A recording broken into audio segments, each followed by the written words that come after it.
This is TV Podcast Industries, and we're watching The Witcher episodes 5 to 8.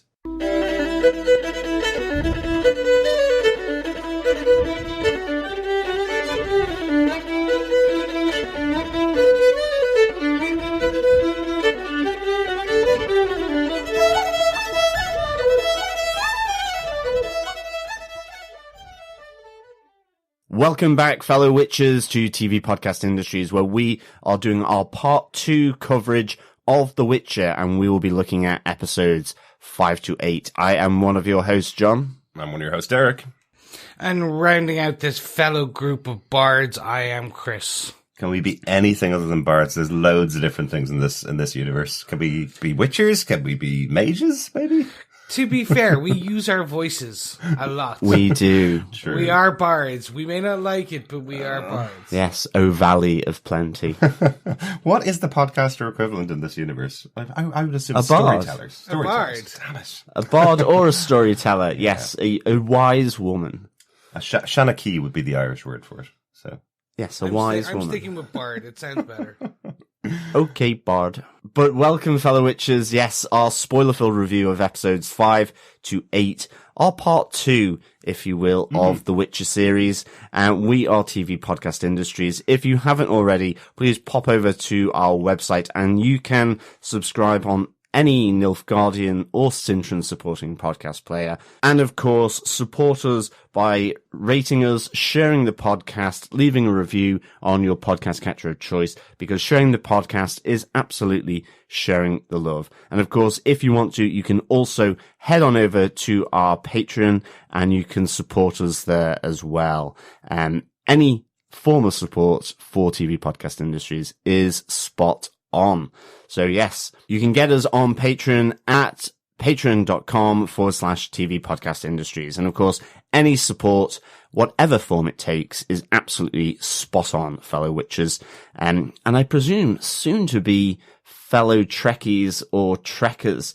So if you haven't already, you can check out our preview podcast for the upcoming Star Trek Picard, which releases on the 23rd of January in the US and the day after on Amazon Prime for all other territories. So for Europe, then yes, Friday the 24th, it will be beaming down, dare I say it, into Amazon Prime for your eyes to engulf its glorious science fiction. I'm so excited for you guys to see it. I was lucky enough to get to see it at the premiere in London, and it was really good. I think you guys are going to enjoy it. I'm looking forward to it. I'm kind of going in blind on this one, and I think I'm going to stay that way. Like Geordie LaForge, indeed. Almost, yes. Oh my God. I remember when they had TNG back in the day, and it was on Sky One, which was basically a UK channel that was shown in Ireland, and it was on every day after school. But there was one episode that stuck with me where it was, did LaForge get his eyes back at one point? In the movies, he got them back. Yes. Yeah. But wasn't there an episode where, like, he got his eyes back and they showed him colour, and then he saw things that no one else could see and turned out to be an alien? And Yes, that definitely happened. Yeah. Okay. But he did complain for the 7 seasons of the show because he basically wore a headband painted gold as the thing in front of his eyes for the 7 seasons, and he complained that it was very difficult for him to see. So they did correct that eventually in the films. Yes, or do any form of action, of course. So remember, fellow Witchers, if you are also into your sci-fi as much as your fantasy, head on over to TV Podcast Industries, where you can check out our preview and premiere podcasts about all things to do with Star Trek Picard. And if you are supporting us on Patreon, you'll obviously know this, but if you're not, we do put this episode out in advance over on Patreon, first for anybody who supports us on any level over on Patreon. We did that last week with the first part, and it seems to have gone down really well. Everybody seems to have enjoyed our first discussion on The Witcher. We went a little bit long on that one. We went almost 2.5 hours, but that's because it's a brand new world with new characters to talk about. I think we're going to go a little bit shorter on the second half of the series. Maybe. Or will we? Or will we, indeed? Well, I think Never say never, Derek. that's true. We're True. already about 17 minutes in and we haven't even started yet. But Just as a quick recap, we are going to discuss episodes 5 to 8 of The Witcher up to the finale with our big moment of each of the episodes as we go through it. So, to kick off on this podcast of plenty, let us get into episode 5, Bottled Appetites. Yeah, this episode was directed by Charlotte Brändström, who also directed episode 6 and previously directed episodes of Arrow and Man in the High Castle, along with loads of other stuff. Ooh. So, a great working director, definitely. Yes, Man in the High Castle. I still need to finish that, actually, but really, really enjoyed it. And Arrow, well, that's finished now. It is, yes. Yeah. Yeah. Yep, that's all I can say on that one. Oliver McQueen, or as I keep calling him, Steve McQueen, was kind of almost like a semi-god or something, a deity in the crossover. Look at you spoiling stuff. Well, that's true, yes. Spoilers, fellow witches, for all things CW. I actually love, even though you call him Steve McQueen, I still love that you'll also Irish up Oliver and call him Oliver McQueen as well. It's just Oliver Queen, John. But regardless of Arrow, this episode was written by Sneha Koorse. She was a story editor on Constantine and Daredevil before writing an episode of Daredevil Season 2 and 2 episodes of The Umbrella Academy. Yep. I like her work. I know her work. It's good work. Mm-hmm. Yeah, good stuff. Yeah, and that's obviously where Lauren Schmidt, the showrunner, worked as well. So obviously they've worked together in the past too, which is pretty good. John, do you want to give a summary of the episode? Sure. Heedless of warnings, Yennefer looks for a cure to restore what she lost. Geralt inadvertently puts Jaskier in peril. The search for Ciri intensifies. I've got this written down as the Doppler Djinn episode. 2 completely different parts of the story going on. I'm going to kick off my first big moment for the episode, which is the opener with the Doppler. This doppelganger, I suppose, is the term for him. He's able to take an opening it was. Yes, able to take the shape of anybody that he wants to, and very proudly opens up the episode and takes off his clothes to admire his new form. This Doppler is a really interesting character. He seems very evil. I like when Cahir comes and meets him for the first time and kind of says to him, you're not like all the rest of the Dopplers. You do this for fun. You do this for the joy of killing people and taking their skins, basically. Yeah, well, you definitely see a few trophies, and dare I say it, if he was in the WWF series, he would be the narcissist. I like it. Yeah, it's a strange opening. In that, like, that's a lot of buttocks. Well, yeah, no, I was more going. They channeled, put the lotion in the basket. I'm so sexy. That scene from Silence of the Lambs. Really? But like, it's just kind of just there, just kind of like da da da. Look at me in the mirror. Mm-hmm. I'm so sexy. I don't know. It was just quite a strange thing. Dopplers in the source material in the games, they're just more of annoyance. Yes, they can change into anyone, but they're usually not very aggressive. So like, yeah, like we're told straight away that you're not like the others. Mm-hmm. Yeah. It's just a strange, it was a great, no, sorry. That came across as if I almost disliked it. No, this was a great opening. Mm-hmm. Such a strange opening, such a fantastic way to be introduced to the Doppler. Well, I feel like a shapeshifter in a game is quite difficult to get across because in the game you're usually just hacking with a sword to kill things, a lot of the time. Otherwise it's really long cutscenes. So using it to dramatic effect in the show, I think makes a lot of sense. I presume in this original novels, stories, there's probably some Dopplers in there that make for the dramatic tension of you don't know if the person opposite you is the Doppler or not. And I think later on in the series they do that really well, where you can kind of shift in and out between anybody in a room could be the Doppler. I think that's kind of a cool touch to the character. Yeah, I mean, I think as well, he's obviously he may be a slightly off-center Doppler. I love the fact that when he's asked by Cahir to take on Mousek's form, and he's just like, I've only just gotten this perfect specimen. Like and the fact that you've seen him looking in the mirror, he's kind of wanted to have, sexy, fit, sort of tempter, I suppose, and whatever he's going to do with that, because, you see the trophies around his room, like an ear, and he enjoys kind of that hunt, where he kind of chases after Mouse Sack, even though it seemed a little short to me. I always think, that it should have been a little longer. It was kind of like, now run, and then immediately went after him. And I was like, well, there's not too much sport in that chase, is there really? But it was very cruel, though. Yeah. It's one of the things I did notice about that scene. This was my point about Mousesack and the Doppler when he takes over the form. It's very cruel. It's done as run, and he gets caught almost instantly, and there's no reason for it. He could have literally just done it as he does a number of other times in the show. He could have taken the form of him without hopping on top of him and then stabbing him in the throat, He does this because he enjoys the cruelty of it. To Chris's point, it is, Buffalo Bill almost. It's that enjoyment of the process. Yeah. But I was wondering, does he even need to kill anyone? Because he does take the form of Kahir, later on. Yeah. And he's not killed him. So it would just seem that he is a psychotic, Doppler. Yeah, 100%. They don't need to. They just need to look at you. Yeah. And they can take your form. I'm wondering, there's also a great touch in it that he takes all of the memories and all of the things that they've done in the past. Is that maybe something he gets a stronger version of all of his past or history?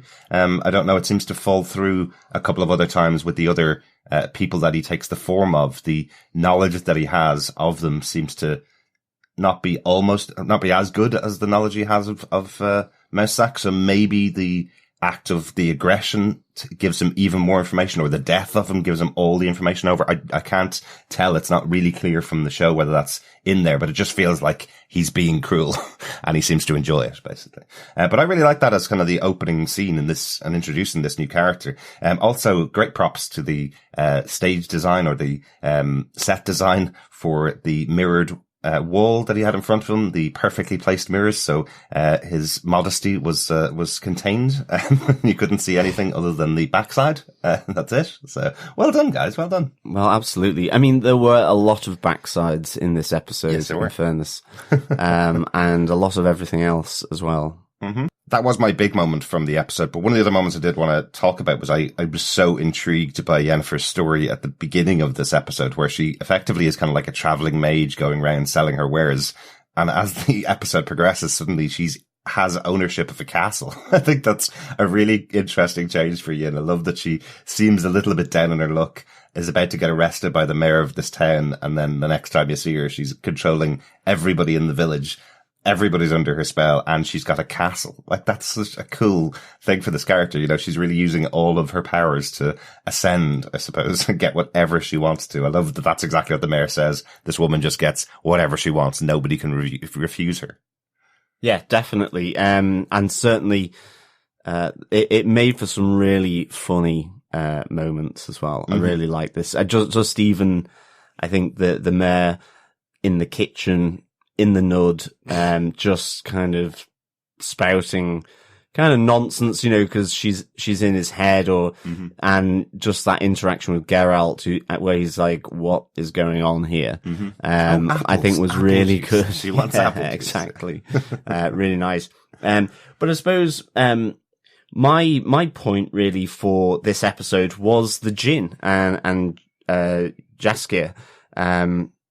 Of course, Djinn is the best spirit in the world, and I did love the fact that this was a edgy Djinn as well, and that this, it doesn't like being contained, it doesn't like to have these wishes over it, and it was very chaotic, and I really enjoyed having this spirit sort of dominating Geralt, as well as Jaskier, and the attack on the bard where, it's attacking his throat where Jaskier is just kind of listing off wishes. But of course it's Geralt who has those wishes. He is the master of this Djinn. And ultimately this leads to him having to go to the village where he needs to find a mage for the magical cure for Jaskier. But I really like this. I just like the fact that it was an evil Djinn in a sense. Yeah. I don't think it was supposed to be evil. And I think Geralt always kind of said it's because it likes to be left alone. Mm-hmm. It's because it was captured. Yeah. How would you like to be? How would you like it if you were held captive? I think that's what he says to Yennefer. Exactly. So it's kind of, all this sort of pent up anger is all coming out. So he attacks Jaskier, but it's kind of that nice, refreshing change from Aladdin, I suppose, in that sense. Well, absolutely. Yeah. And I liked how it was captured, where it did feel like smoke, and you do get the form of the djinn every so often, and just how it sort of brings Geralt and Yennefer into the same space as he goes looking for a cure. Yeah. I have to say as well, just the whole introduction between Geralt and Yennefer with the kind of orgy that's going on. And I have to say,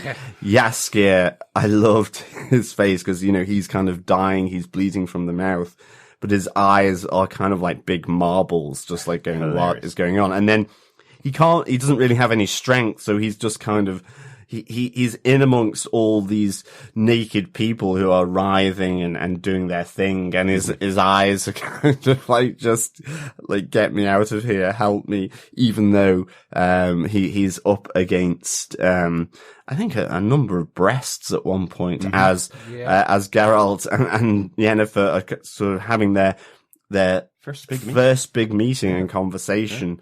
Yeah. So I kind of really liked Jaskier's awkwardness and sort of in this moment, and a bit later on where he's effectively saying I certainly didn't butter that biscuit, as he's wondering about whether he has slept with Yennefer. And I was having a dream about women, which was good, but then I woke up and I was having a nightmare. It wasn't so good with Yennefer. So really, I did absolutely think Jaskier was great in this episode. Yeah, absolutely. And I know I criticized him early on. I didn't criticize him. I said the character's supposed to be irritating and annoying. But in this episode, I have to say, I felt very sorry for him. That looked really painful, seeing his throat expand, and that was effectively a mistaken wish, kind of the classic trope, I suppose, where you make a wish and it's slightly different than what you think. You hear Geralt saying, I just want some peace. And the peace that he gets is poor Jaskier in this much pain and almost dying, effectively. So I thought that was quite interesting. Just wanted to check, guys, the reason why the wishes were Geralt's and not Jaskier's, is that because Geralt cuts his arm the first time from the container? And you see later on when he makes the second wish, or when the second wish is coming true, he gets another slash in his arm to follow it. Is that something that you guys caught? I took it as he opened it. So actually Geralt was holding the stopper and he opened it.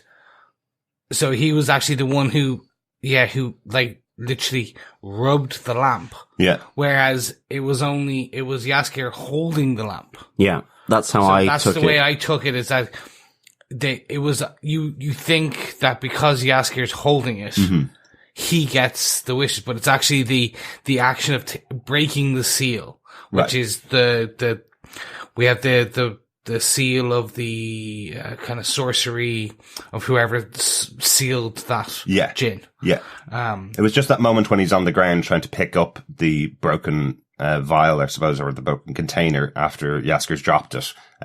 You see him holding it in his hand, and then he gets the slash in his arm. So I just thought that maybe the connection between the two things was what's causing it, but that makes sense as well. I did really like the orgy idea, John. I think we talked about it afterwards, that kind of funny scene. It almost feels like everybody that came to Yennefer for help, if she didn't like what they were asking for, she just added them to the orgy, because I love that moment where she kind of snaps her fingers and all these people look at each other going, what the hell was I just doing? Well, that's true, because I did think it was weird that that's how you would spend your Friday afternoon or Friday evening, dare I say it, just kind of presiding over this orgy, because she's just literally just there watching. Yeah. So if Geralt hadn't arrived, would she just have sat there and watched, which I thought was a little creepy, for sure. But thankfully, Jaskier and and Geralt do turn up and are caught up in the orgy for the laughs. Certainly, with, Jaskier, the bard. Also, I did like Geralt's entrance to the mansion house with the guard, where he does say money opens all doors, so it does, as he uses the bag of gold coin to whack the guard. I thought that was very funny. I do like the intonation of Henry Cavill as the Witcher. I like the deadpan, sort of, I am a big man, kind of thing, doing short, sharp quips or just generally swearing. I think he does that, really, really nicely. I think it really fits, the character. But of course, I think, Chris, you have the next big point with Geralt and Yen, and of course with the djinn being very central, to this. Yeah, so my big point is the last wish. The last wish this is something that has then huge implications for the story in general.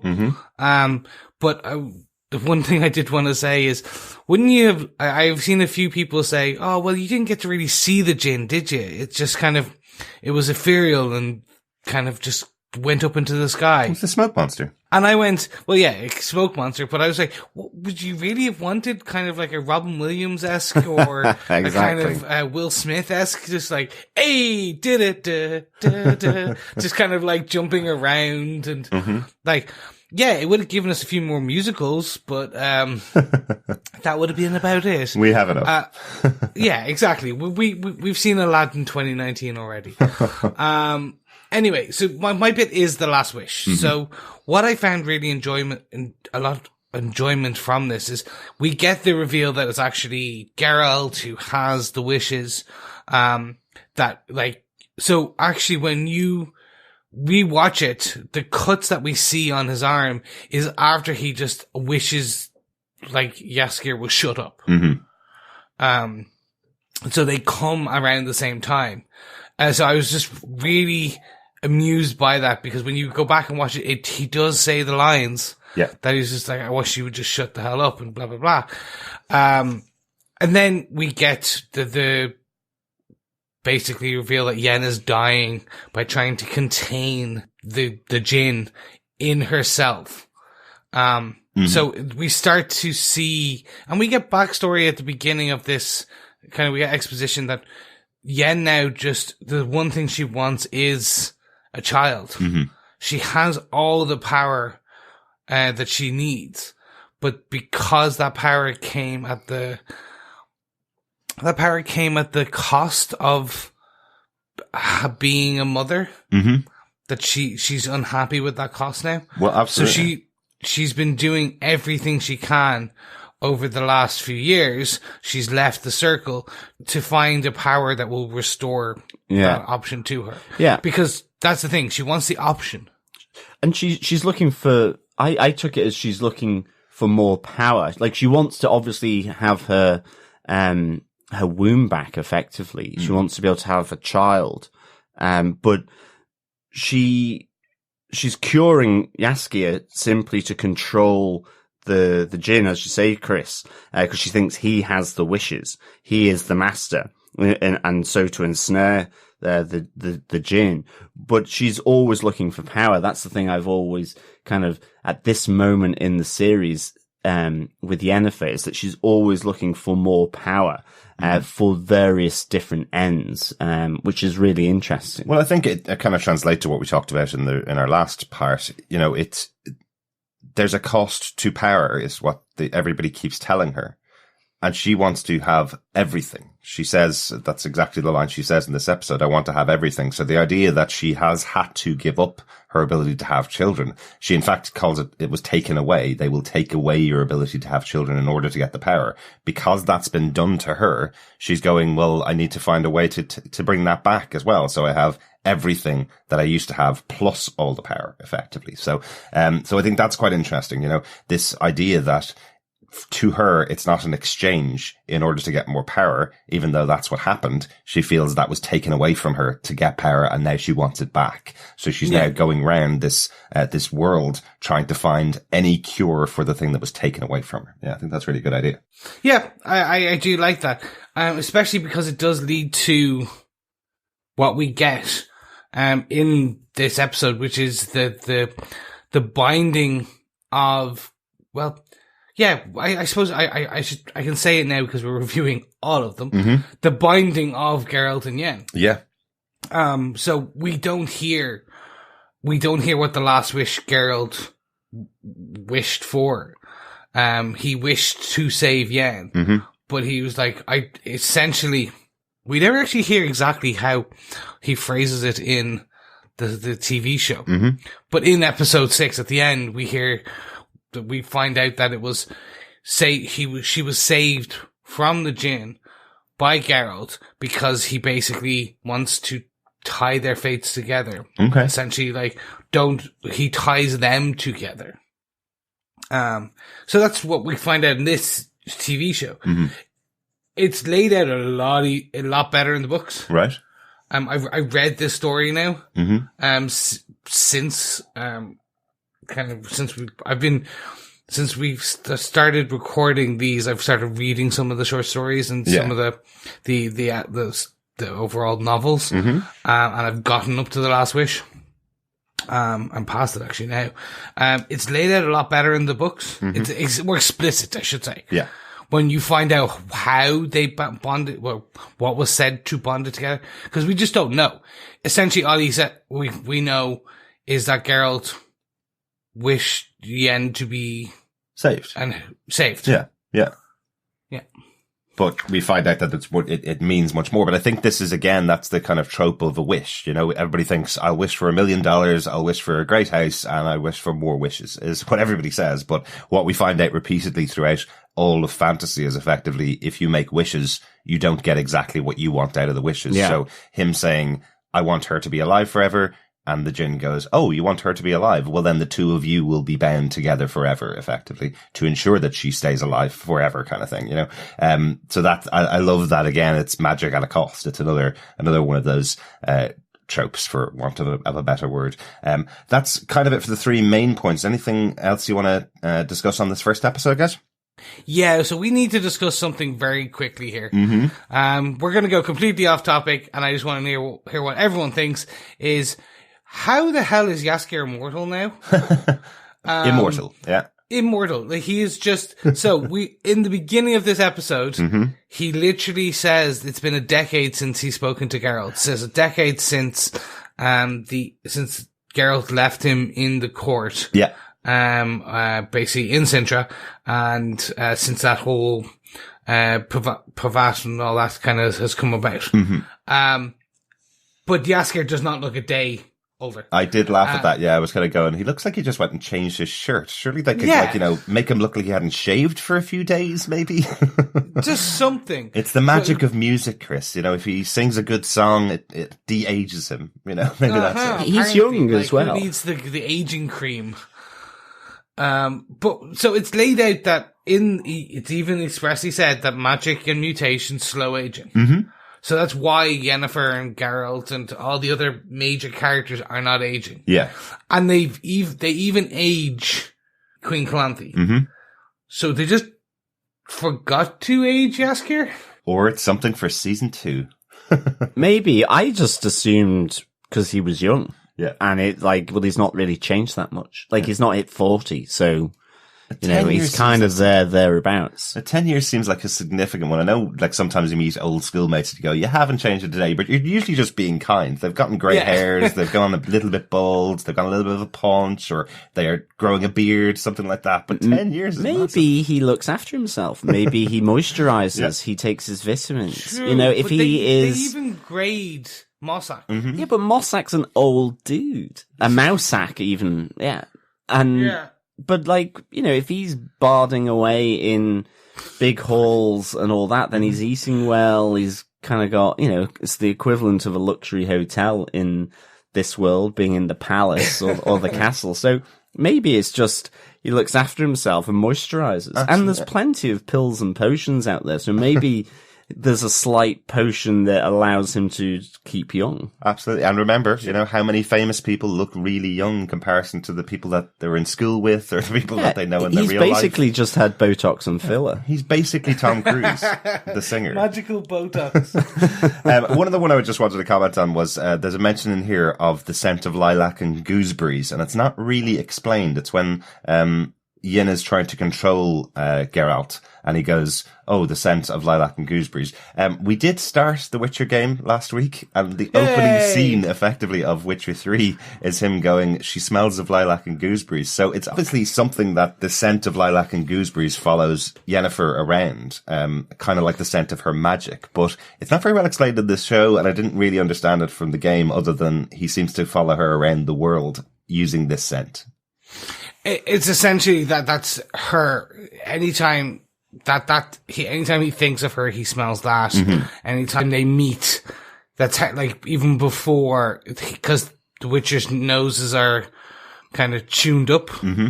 So, like in episode 6, you see that kind of like he does that kind of look off and sniff, and then he sees Yen. Yeah. So it's always that lilac and gooseberries either precedes her or follows her. Mm-hmm.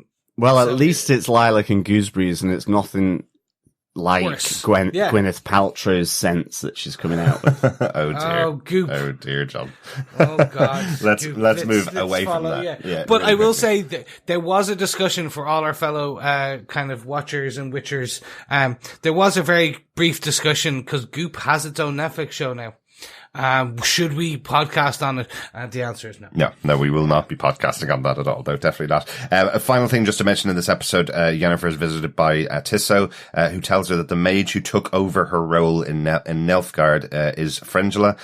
She's working with the rightful heir now, so this is the job that Yennefer fell out of in the previous episodes we were talking about, and effectively this is what kicks off the entire war, is that Fringilla is working with what they call the rightful heir, and this is what kicks off the big battles that are going on in the series. So it's from this scene between Yennefer and Tiso, it sounds like if Yennefer had just done her job and stayed there in that court that she was bored of after 3 decades working there, if she just stayed there, maybe all the wars wouldn't have happened and all these people wouldn't have died. I just think it's an interesting little bit of the episode there.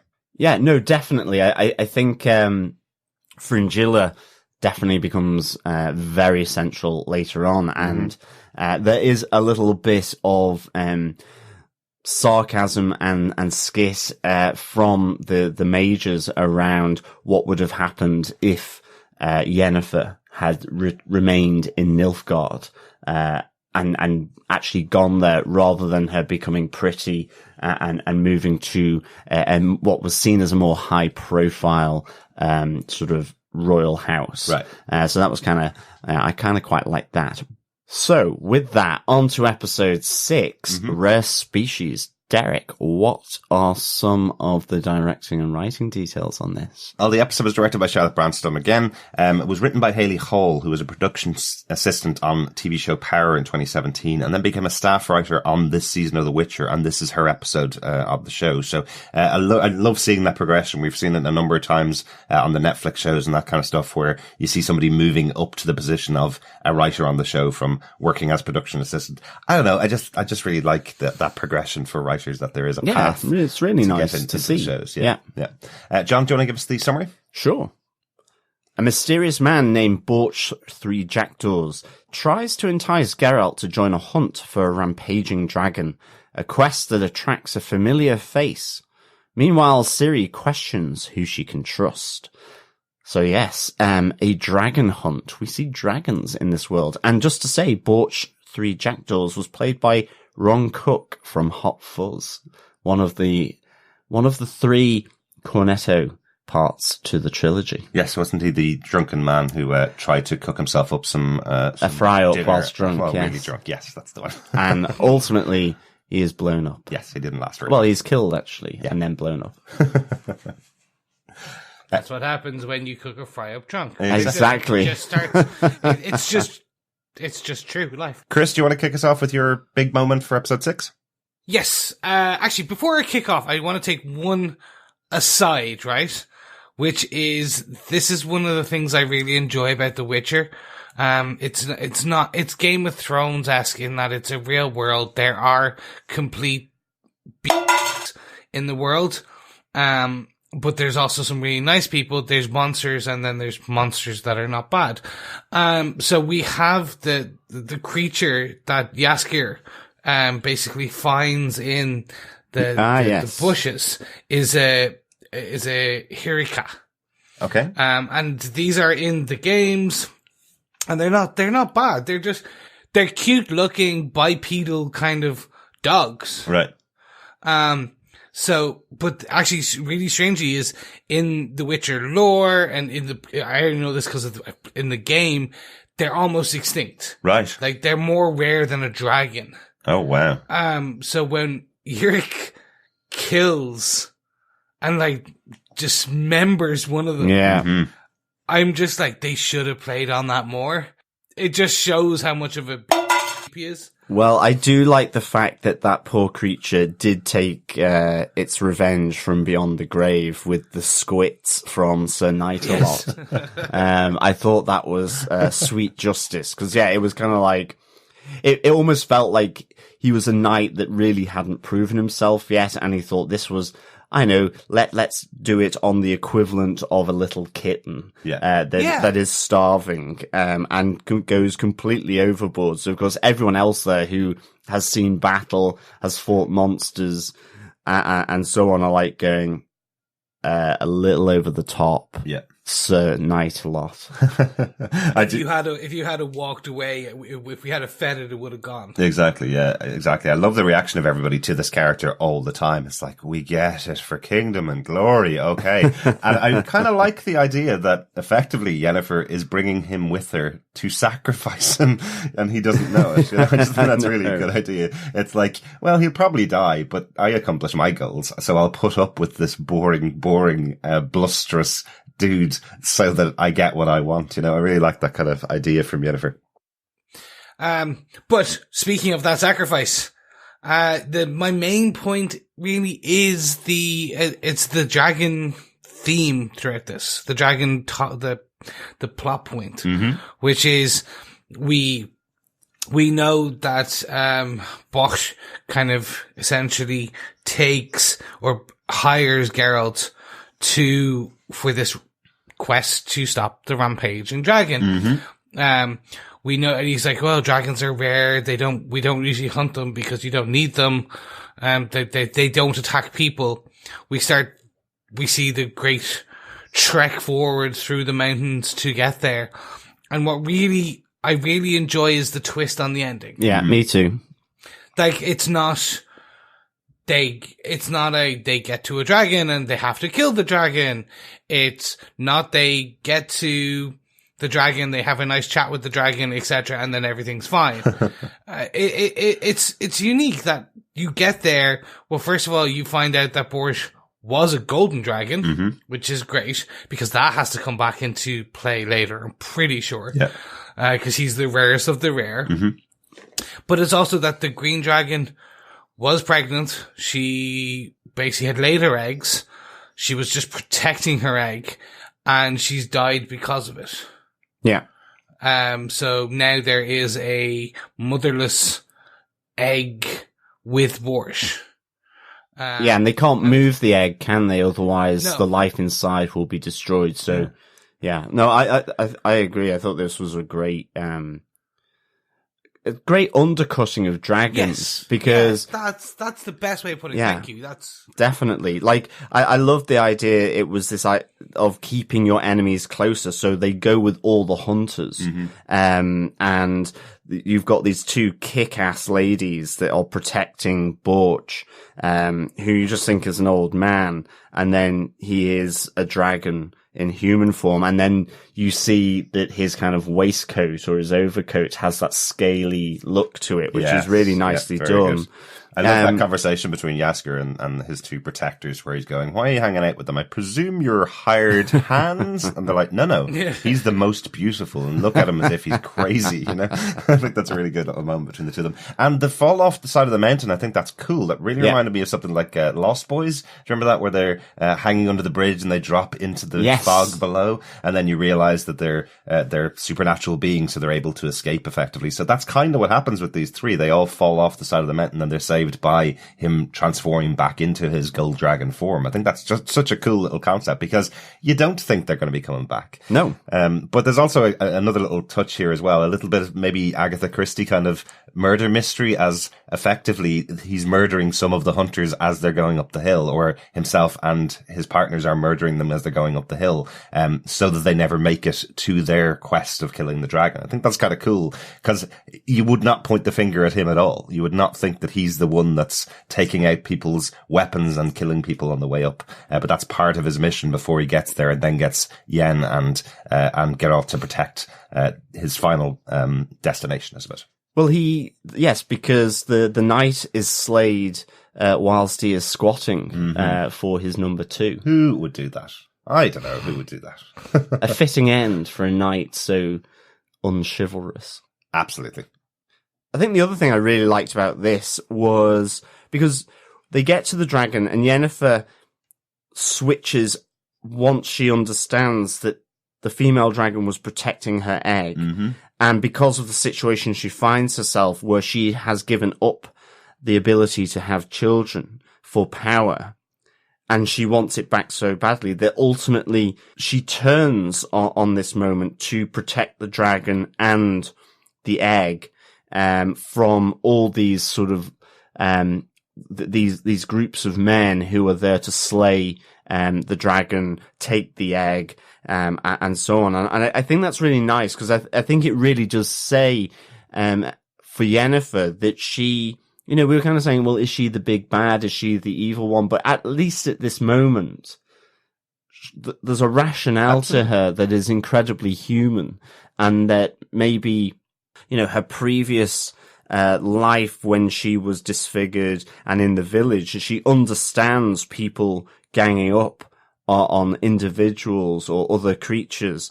Again, when you're seeing the knight killing the poor creature, you know, the look on her face as well. So I think that's a really nice aspect of Yennefer here in this dragon quest that we have when they get to the nest. Yeah, definitely. I think it's quite interesting, isn't it? Because very early, just before that, Geralt has already turned on the idea of killing the dragon, and it's trying to convince Yennefer, and then she's kind of going, no, I've still got my mission. But when she finally realizes, I suppose, she does go on his side. I do think that's really interesting. Your big moment for the episode, John, is about them as well, isn't it? Towards the end of the episode.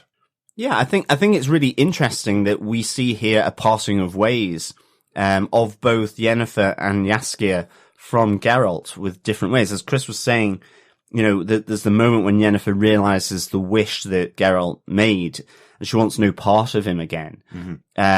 And at that moment, I was like, oh no, we've just got them together, and now she's wanting nothing more to do with him, and she goes off on her separate way. And then we have this falling out between Jaskier and Geralt, and they split and part ways. You know, Geralt has almost just had enough of the bard's incessant chit-chat and one-off remarks, and because he's just had that passing of ways with Yennefer, again, he takes it out on Jaskier. And again, it's just such a contrast to the previous episode where he was doing everything to try and save Jaskier. And you have that moment where, I think when he's in prison with the elf, after, and you've got the guard coming to effectively take him to the gallows, where they're talking about, Geralt and Jaskier being friends.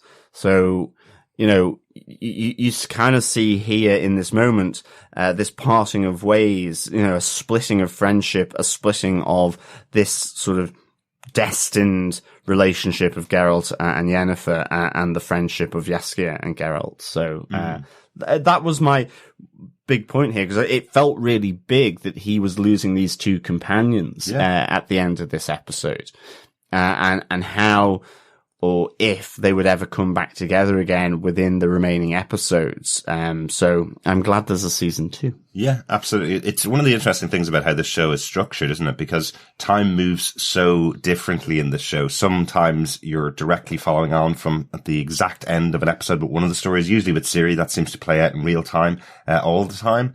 Whereas other times you hear something like Jaskier going, maybe we'll have to wait another decade before you'll call me friend. We've already had 1 decade gone by, you know? So, and you hear that himself and Yennefer have met multiple times since their first meeting in episode 5. They met multiple times up to episode 6. He's always around when bad things are happening, kind of thing. So, so they have developed a relationship between all 3 of these characters, not just on screen, but in a number of years off screen, which I think is interesting. Does that mean in season 2 they might look at some stories that may have happened in between the episodes effectively as their way of kind of doing this flashback structure again in season 2, do you think?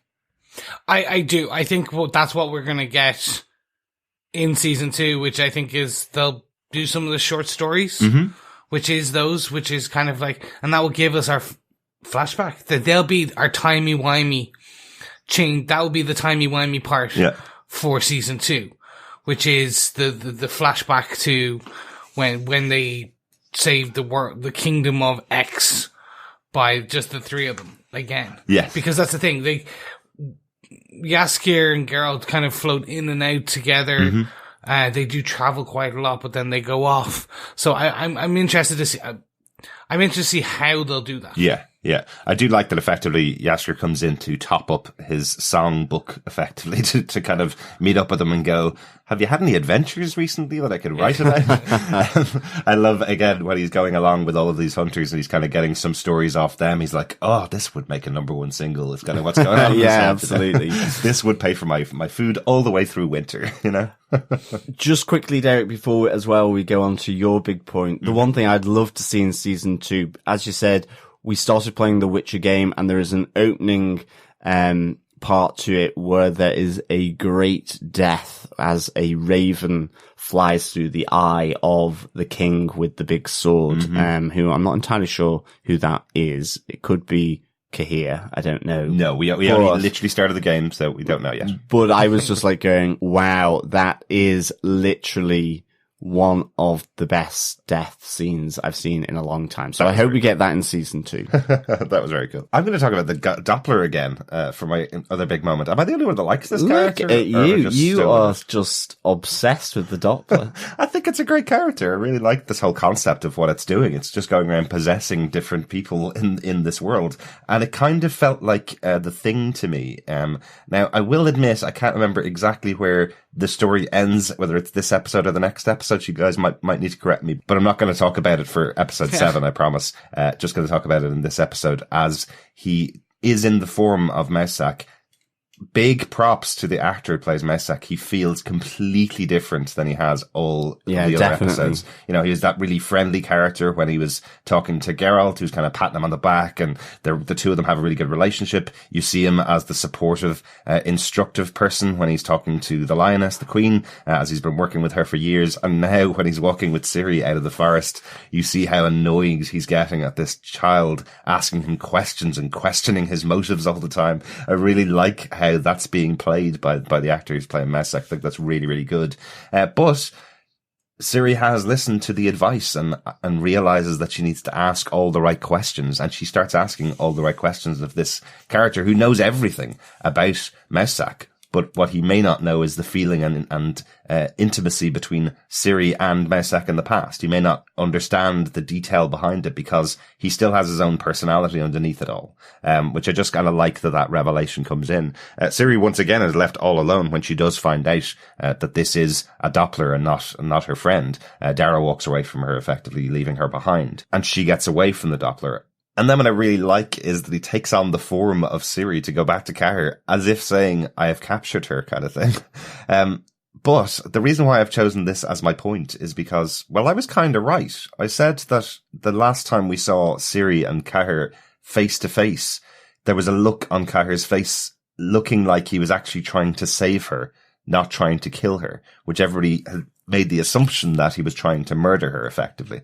But what we hear here in this conversation between the Doppler version of Ciri and Cahir is he's saying to her, I'm really sorry that I scared you. I didn't want to scare you. If there was any other way that I could have gotten you and gotten to you, I would have done it, but this is the only way. He believes he's trying to save Ciri. Like any good bad guy, he's justified what his intentions are with our main character. So I do like that. I was right. It was just one of those weird things that kind of popped into my head when I saw the interaction between the two of them.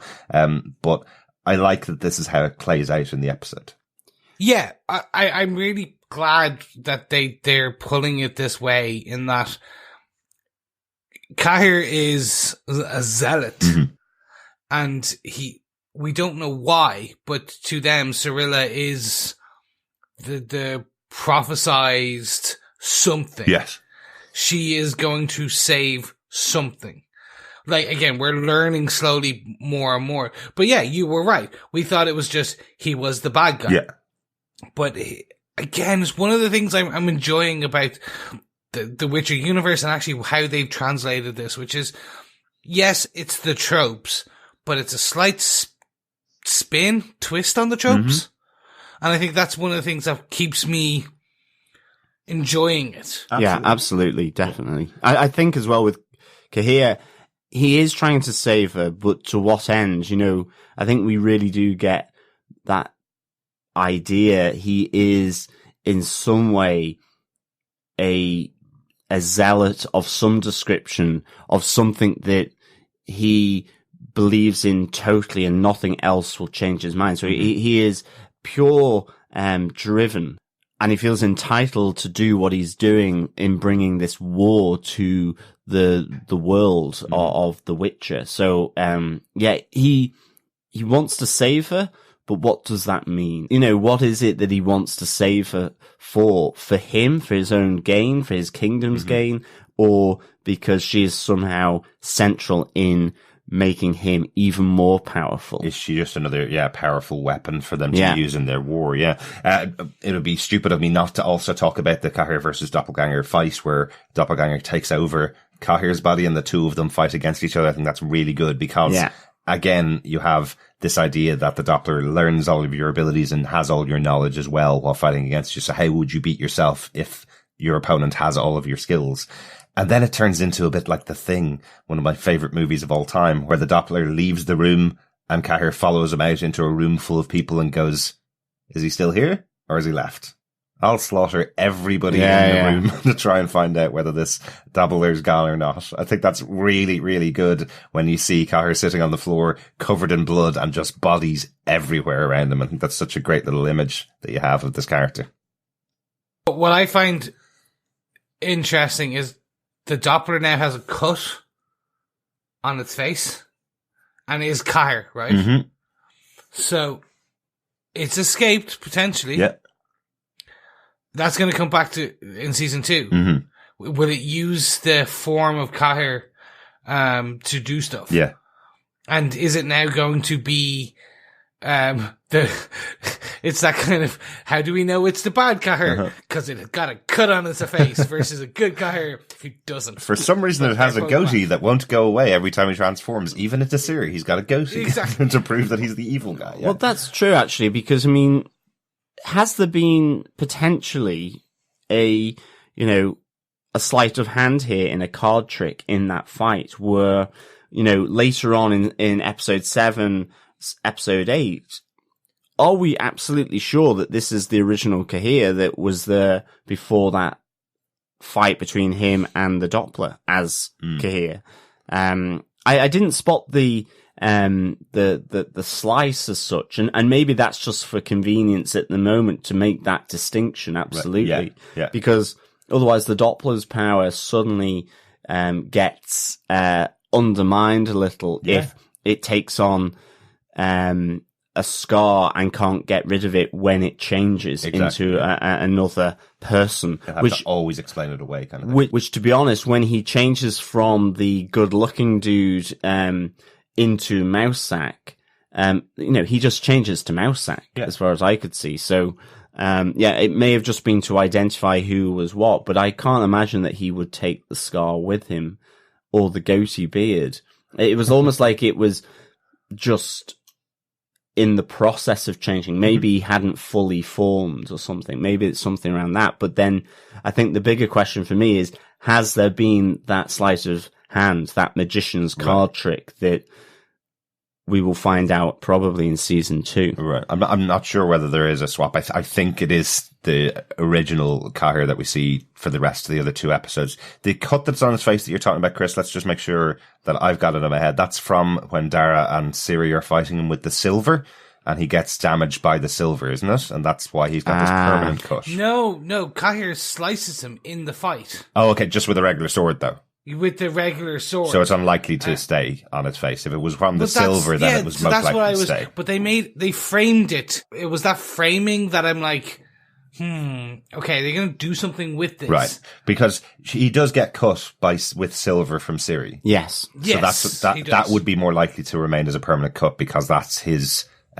biggest weakness, effectively. You see him jumping away when Cahir tries to throw them a bag of coins, and he goes, "Don't worry, there's no silver inside there," kind of thing. It's just regular coins. Yeah. So if Cahir had cut him with silver, I'd say you're probably right, Chris. That would be something that would be a distinguishing feature for the character into season 2. Whereas if it was just with his sword, he's probably faced off against much worse in the past than a few swords. So it may just disappear. So you could be right, John. Maybe he will be taking the place of him for those 2 episodes, and we don't know because there's no distinguishing feature anymore. He could have just cleared that pretty quickly after walking out of the place. Yeah, I think it's just something to bear in mind moving forward, you know? Yeah. Just in case. I don't know if we called this out in the last episode. Silver is the only way to harm magical beasts and things like that. That's why Geralt carries 2 swords. Yes. He has a normal sword, and then he has his silver sword. Very good, yeah. So that's that's why he's always carrying that big black the big black kind of sword sheath. Yeah.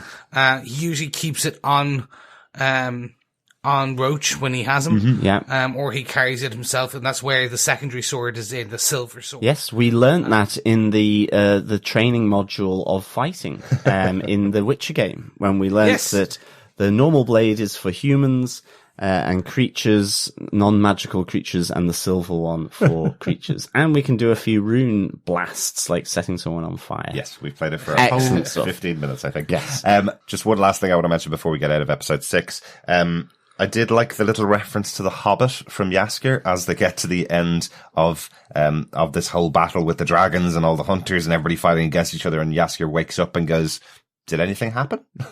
What's going on, everybody? Is everybody okay?" He has missed this whole magical battle that's been going on. He is a bard. All of this would have made an amazing story to tell town to town across the world, but he's missed the whole thing. I feel like that's a reference to The Hobbit. We have that moment at the end of the original book of The Hobbit where Bilbo Baggins gets knocked out and misses the entire battle of the 5 armies that's in the book, and it just skips to the next page and he goes, "Oh, everybody okay?"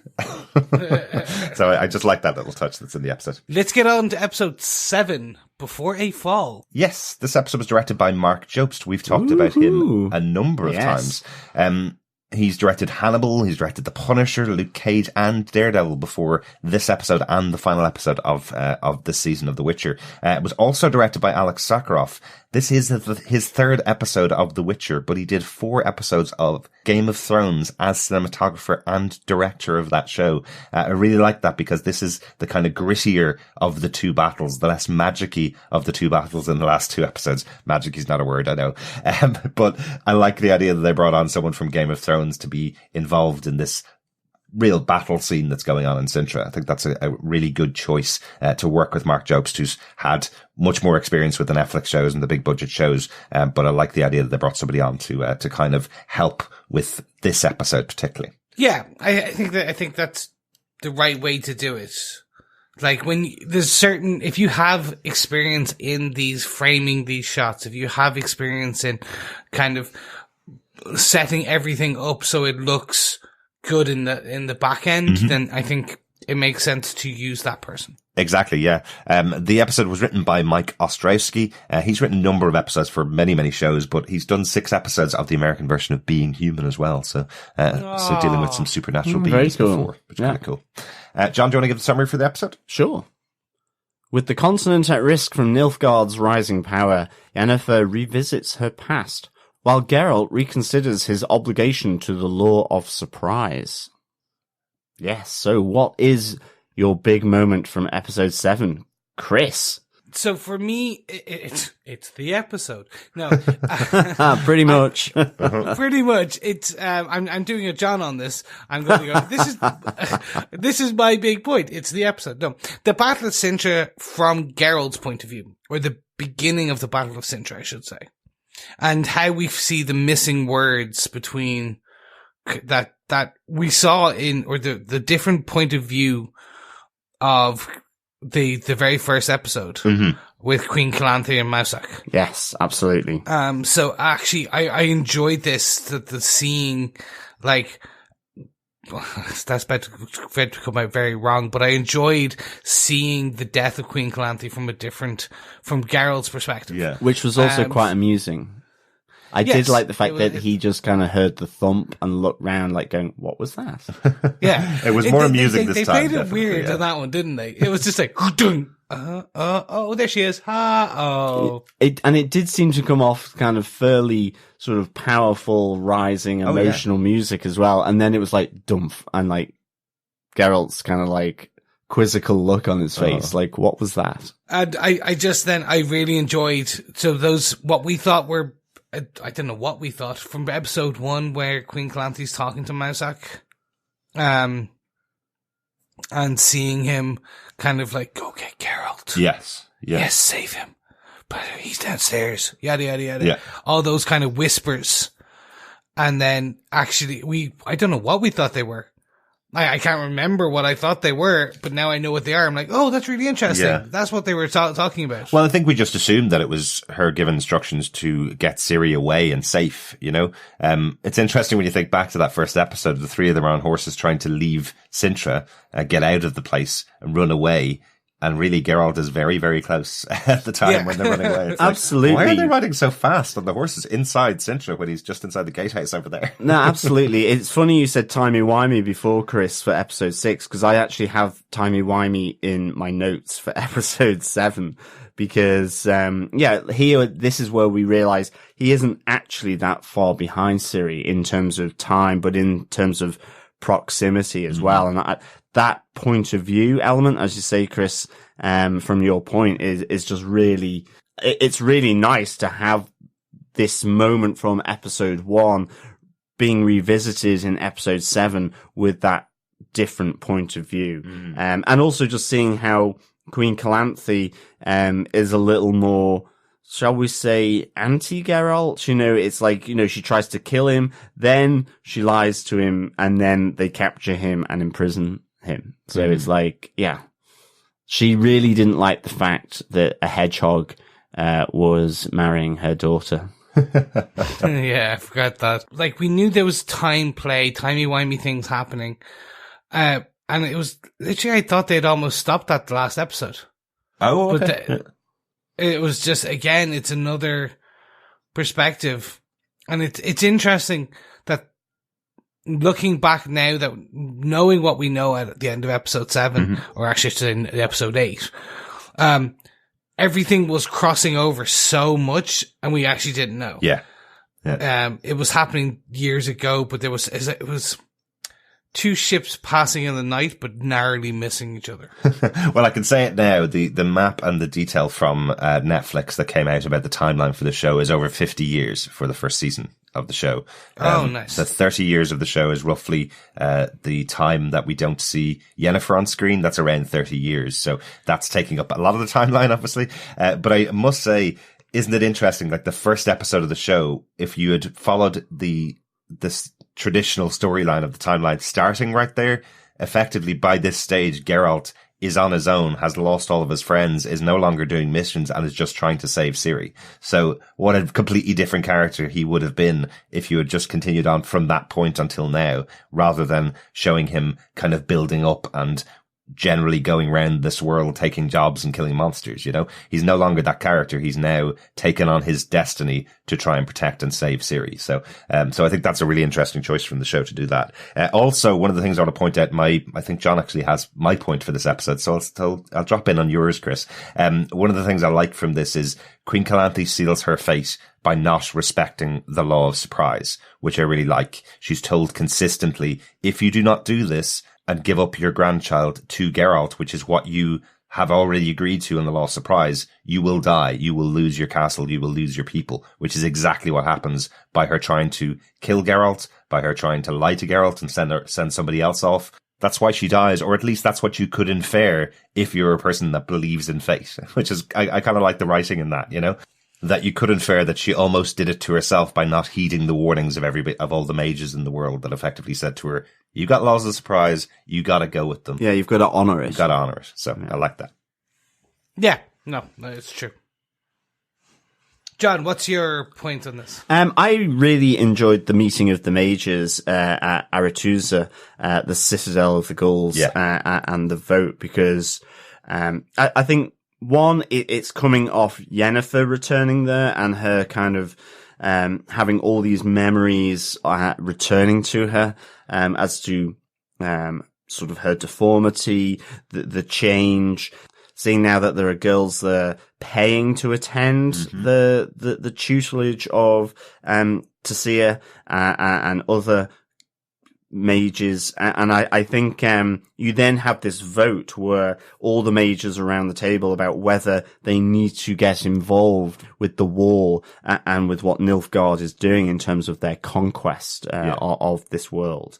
We also have the put down from Stregobor as well, where he says, you know, maybe if Yennefer had gone to Nilfgaard instead of Fringilla, then they wouldn't be in this position to be attacking the world and conquests aplenty for them. But I think you know, the vote ultimately is not to help Cintra, that they have spurned the mages in the past so that they should be allowed to continue that noble tradition, as Stregobor says.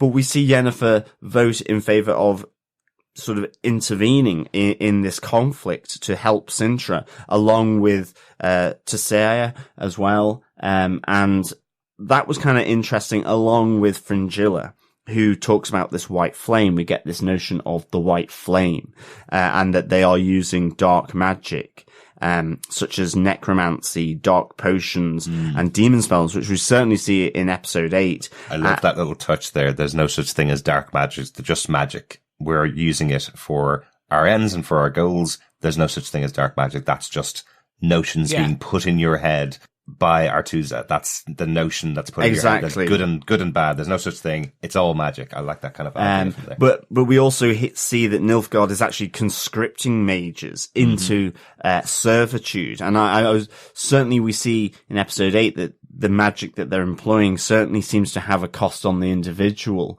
maybe much more than normal magic, if you want, or the magic that is preached by Aretusa. So I really like this explanation around Fringilla, and she seems like she's really grown into this role. Absolutely. And certainly we see that further in episode 8. So this was a really fascinating character here around the table. And I like the fact that ultimately after the vote, we have this kind of rebel alliance and splinter group forming around Vilgefortz, who has met with Yennefer on the road, and also with Tasia as well, her former teacher, and Yennefer is in that group as well, who vote to help Cintra and to stop the onward progression of Nilfgaard as a conquering army. So, and again, I suppose this white flame is an interesting aspect here, and I wonder if in some ways this relates to why Nilfgaard need to be going after Ciri, the reason why he wants to have Ciri and capture her. Again, just one of those theories, I think. Yeah, I'm with you on that. Yay! Yeah.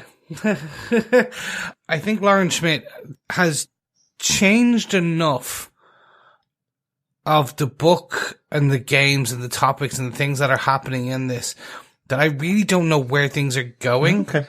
Interesting. So the reason I say this is, so Vilgefortz is a major character in the books and in the games. And his role is slightly different now. Yeah, it's different. Okay. From what, and I don't like, in case they're going in season 2, I'm not going to I don't want to ruin things and things like that. But it makes me wonder, they're tweaking enough of the story. So they're taking, how do we put this? They're taking the tropes and they're tweaking them so that they're interesting, they're new, they're different. But also what I'm wondering if Lauren is taking the core concept that have already been tweaked and tweaking them again to make them different, to make this. So imagine you were watching an adaptation of Star Wars. You've already seen Star Wars. You know the beats and they're already kind of tweaks on tropes that you already know. Yeah. So what if this adaptation again was tweaking the story again? Absolutely. And that's absolutely what a showrunner has to do. You know, the books are always going to be there. Go read the books if you want to see that story, I suppose. If the games are going to be there, go play the games if you want that story. And this is a TV show where everybody involved has to present something new for 8 episodes. So, absolutely has to change things to fit, the show. I wanted to just confirm Vilgefortz is the guy that has the awesome knife fight against Cahir in the final episode. Yes. There are so many characters in this show. So. Yeah. And they introduce a lot of them in the last couple of episodes. Yeah. You know, I presume that's because we're leading up to this massive battle in episode 8 as well. So, but it is, you're right. He is a really interesting character when we get to that final episode. I do think they set him up at the end of that episode to play a big part in season 2, but we'll talk about that when we get to episode 8 in just a second. As I said, John kind of had the same point as me, but 2 things quickly that I just wanted to talk about at the end of this episode. The meeting between Yennefer and Istrid, just to comment on the fact that this is how you do a meeting of a character that haven't seen each other for 20 years. He's got a beard. He looks completely different. Doesn't look as good, unfortunately, as he used to do when himself and Yennefer were together. But I like the meeting of the 2 of them where she's kind of going, well, I kind of still love you, basically. And I have been able to use my beauty to get whoever I wanted in the world, but all they wanted was the power that they see in me.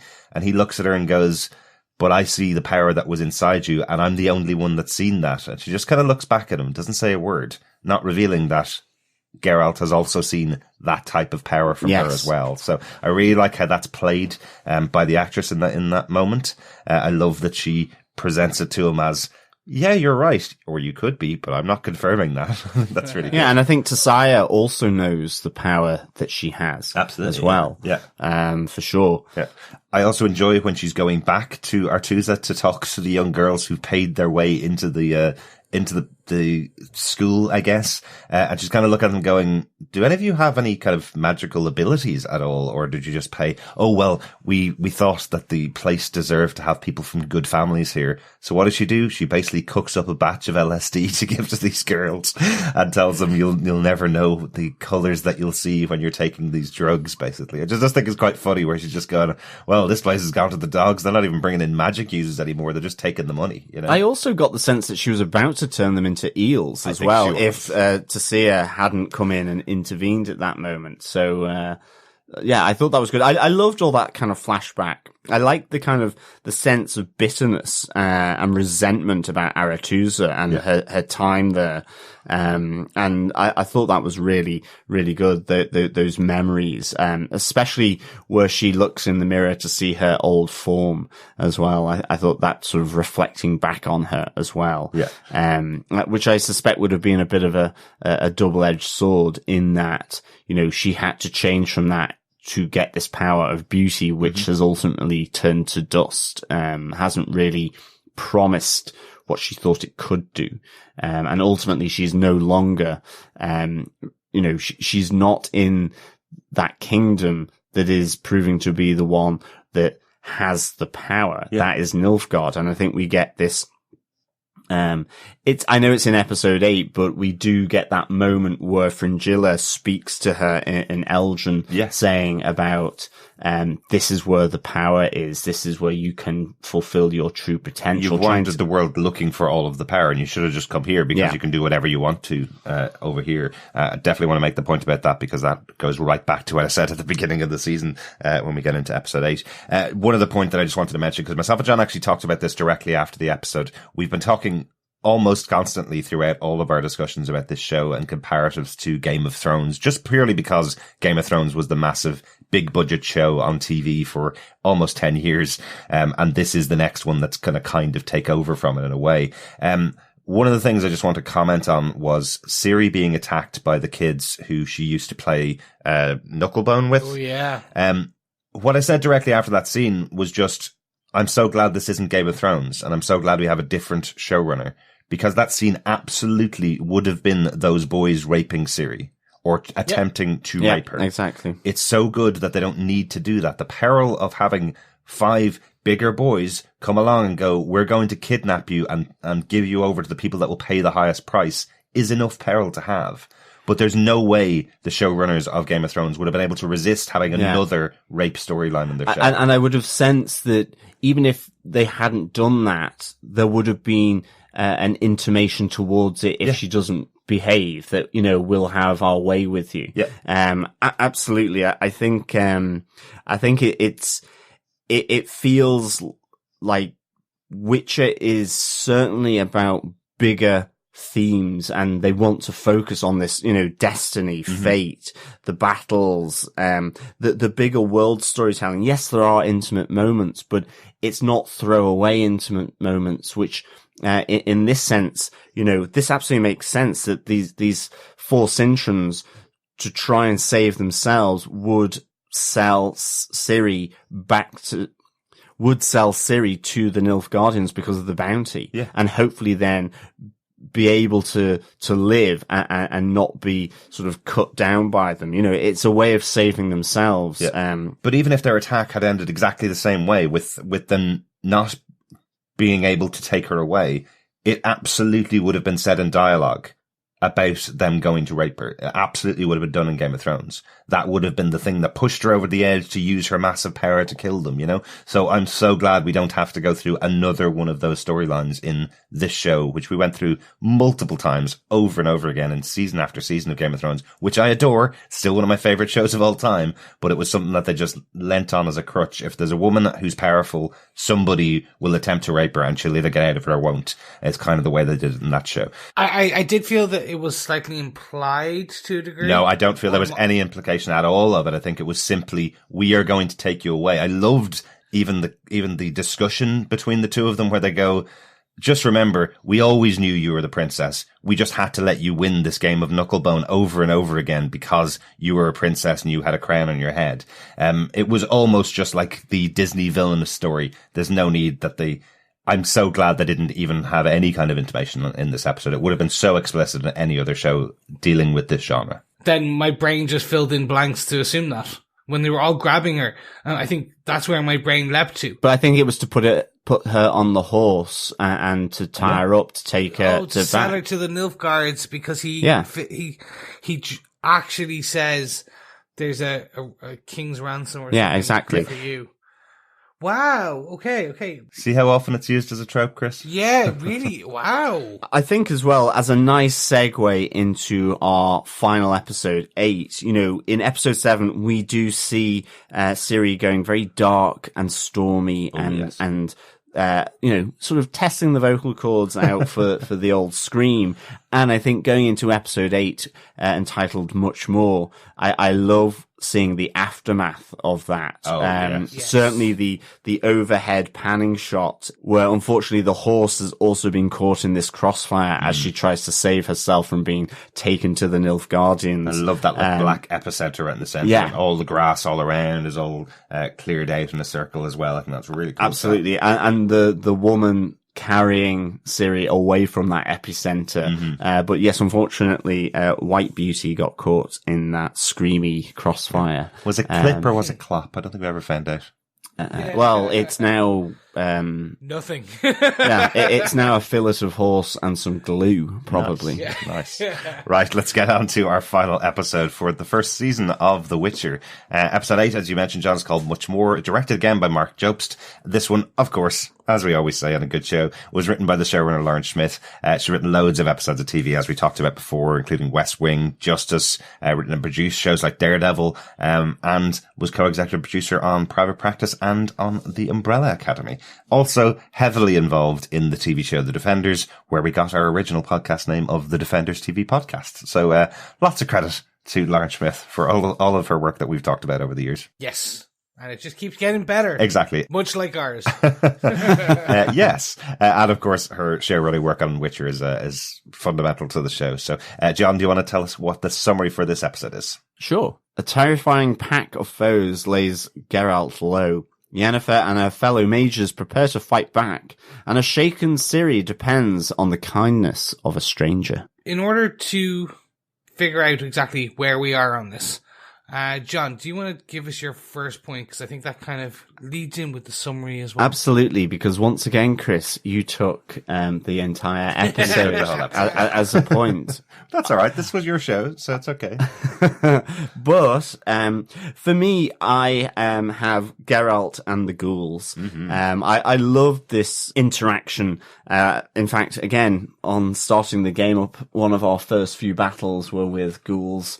Easy enough to kill, but I think what I liked here was that, Geralt does have a problem tackling them. He gets kind of, he gets overwhelmed by them. He loses his sword. He saves the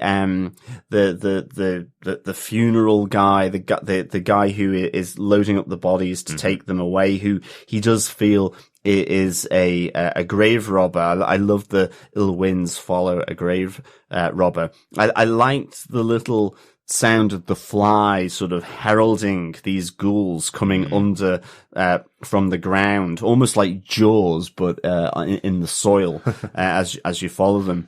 And just the horror element I think is really good. I've really enjoyed where he's been tackling monsters of different types in this world, and you really get that dark kind of feeling. And I think having the campsite from the second episode, where we see Ciri in there as it's being attacked by the Nilfgaardians. It's a nice little nod back in terms of that continuity, in terms of these, timey, wimey, elements to the show. Yeah. I do. Because the attack only would have taken place like a week before. Exactly. Yeah. Well, the guy who's collecting the bodies does say they're about a week old. And I do like the fact then that this fight with the ghouls, where he kind of gets overrun, he's having to punch, use his hand, but ultimately he does get bitten. Geralt gets bitten. Luckily not in the ghoulies, but, on the side of the leg. And ultimately this kind of leads then to him sort of hallucinating, in the back of the cart of this, this guy who is trying to, prevent disease or whatever it is, and collect the bodies. So I just like that. I thought it was a good opening. I think, a nice bit of, horror motif going in, and certainly sort of with the rest of this episode with the big battle. I thought it was that moment where, it kicked off this episode in a nice way. I loved this. I loved the ghouls. I was happy with how they portrayed them. Definitely. It could have looked terrible. I'm being brutally honest. It could have gone as bad as like Brain Dead Peter Jackson, where it became, or sorry, I should say as good as, because it leans so far into the stupid that it becomes great. In but Brain they actually Dead, kept that horror aspect, and it wasn't overly crazy CGI, but it was Cavill's presence and his like sword that swings looked like they were connecting with things. Yeah, absolutely. And I think this is one of the things that's always difficult in these types of shows. Effectively ghouls are just zombies. Yeah, they're very similar. Yeah. So every time you have to design that for a game, every time you have to design that for a movie or a TV show, you have to make a decision as to how you're going to do it that's different from how somebody's done it in the past. And I think they've landed on a really good design choice for these ghouls in this show, so they feel like something different. And as you say, John, the horror of a hand coming out of the ground is always fun. If you're a horror fan, it's always fun having that moment and having these ghouls overwhelm your massive character who's easily able to dispatch one of them. But when there's a lot of them coming at him, I really like the idea that he's not able to overcome the overwhelming nature of a bunch of ghouls attacking at the same time. It's nice to, it puts him in peril. It's nice to see that, some things can be just a step too far. Yeah. And, in and of themselves, a single ghoul or a couple of ghouls, he deals with them absolutely fine. I love the one where he sees the soil turning, moving towards him, and he just sort of kneels down with the sword to take out the ghoul before it even gets out of the ground. I thought that was pretty cool. But ultimately, Geralt does get a leg hickey, effectively, from one of the ghouls, and this leads to us getting some, more intimate moments about his past in this, whilst he's hallucinating in the back of the cart. Yeah, absolutely. And that was kind of my big moment from the episode, was these flashbacks to Geralt and his past. We've heard a lot of him talking about his training in becoming a Witcher and what they did to him and him turning into a mutant, that kind of stuff. But we finally get a little bit of flashback to Geralt and his Ma, where he's a young kid being fed by his mother and being taken care of his mother. And then all of a sudden he's just dropped off on a road and she goes off on him. He's dropped off to go and get some water. When he arrives back, his mother is gone. I really like these scenes because effectively this is just Geralt playing some memories back out in his head and having conversations with a character that isn't really there. We see him getting cured and we see an interaction between Geralt and his mother, but she's not really there. This is all playing out in Geralt's head. So I really do like that interaction between the two. I also like the destiny element of it. We hear that echoing from the past, saying people that have a similar destiny will eventually meet up. And this is where Geralt finally does meet up with Ciri. It is destiny that brings him to the place to cure him, and that's where Ciri is waiting for him, or that's where Ciri is very closely in the same proximity, and she instantly knows who he is and where he is. So if he hadn't been bitten by the ghouls, if he hadn't gone that way, if he hadn't fought the ghouls, he would not have ended off in this moment meeting Ciri, which I just think is a really good way to play it in this final episode. So do we think Visana wasn't there? She definitely wasn't there. No. I think the reason why is when he wakes back up, he says to the gravedigger, "Where's the woman? Where's the woman gone?" And he goes, "What woman? You just kept calling out for women over and over again while you were in the fever, So I love the interaction between the two of them, but I like the idea that she wasn't there at all, unless she magically appeared only to him and put salve on his wounds, unless that was it. I took it as she appeared. It was her destiny to appear, save him, because he didn't know who she was at the beginning, and then he figured out. Then she wiped Jurga's memory. Oh, maybe. That's the way I took it. Right. Because it took a bit of time. I don't know. I just, it's interesting.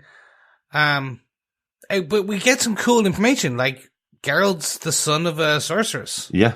Yeah. Like, I didn't know that. We didn't know that. So. That's true, yeah. It's interesting to see how it was all put together. Mm-hmm.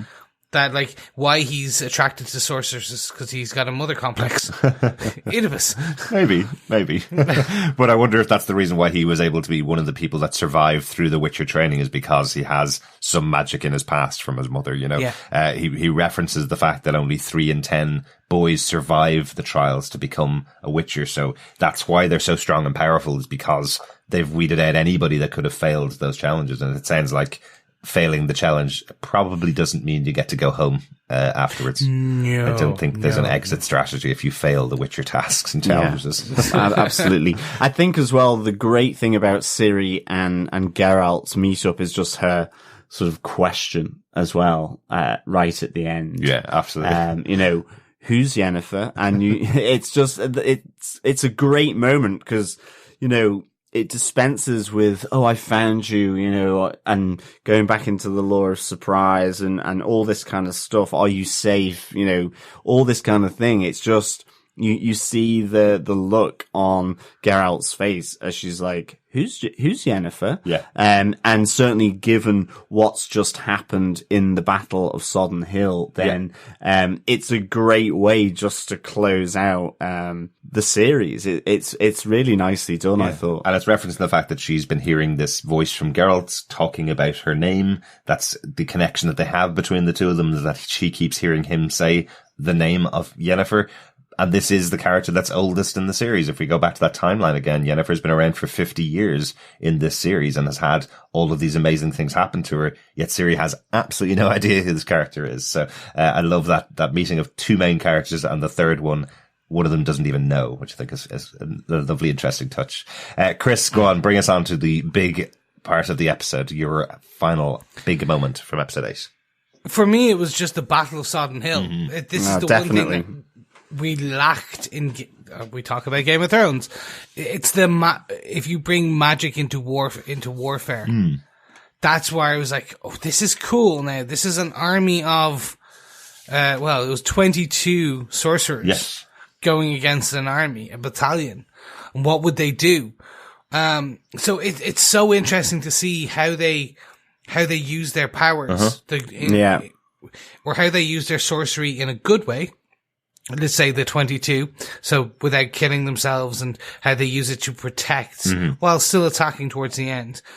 And then the Nilfgaardians using sorcery to become evil, to using so much chaos that they die. Yes. Which is so interesting. So we see the first 2 fireballs fired at Sodden Hill by the Nilfgaardians are actually 2 sorcerers. Yes. Exactly. Yeah. They've used all of their power up, and I love that they just drop to the ground. I also must say I love the first bomb coming towards them, and Yennefer being able to just divert it off course and it explodes. And then you have evil now, Fringilla, going, okay, next mage, up and do your thing. And you see you see the mage's face going, I know that kills me, and I really want to do this. and the other thing as well, the guy who was creating the clouds and the mist and the fog to hide their approach, as he walks into the gate, he is also being spent, and he falls, his cape falls to the ground, along with the box of evil black worms that are about to sort of go and do their thing. So it's almost like this dark magic from episode 7 has more of a cost to it than the magic preached by Aretusa in the Citadel of the Ghouls and the teachings. Although we'd also see Fringilla using elements of dark potion, and I love where she opens up kind of the tornado thing on the ground for the archers to fire in, and and opens up the other one in the elfin fort at Sodden Hill, so that they get a few of the mages. So cool.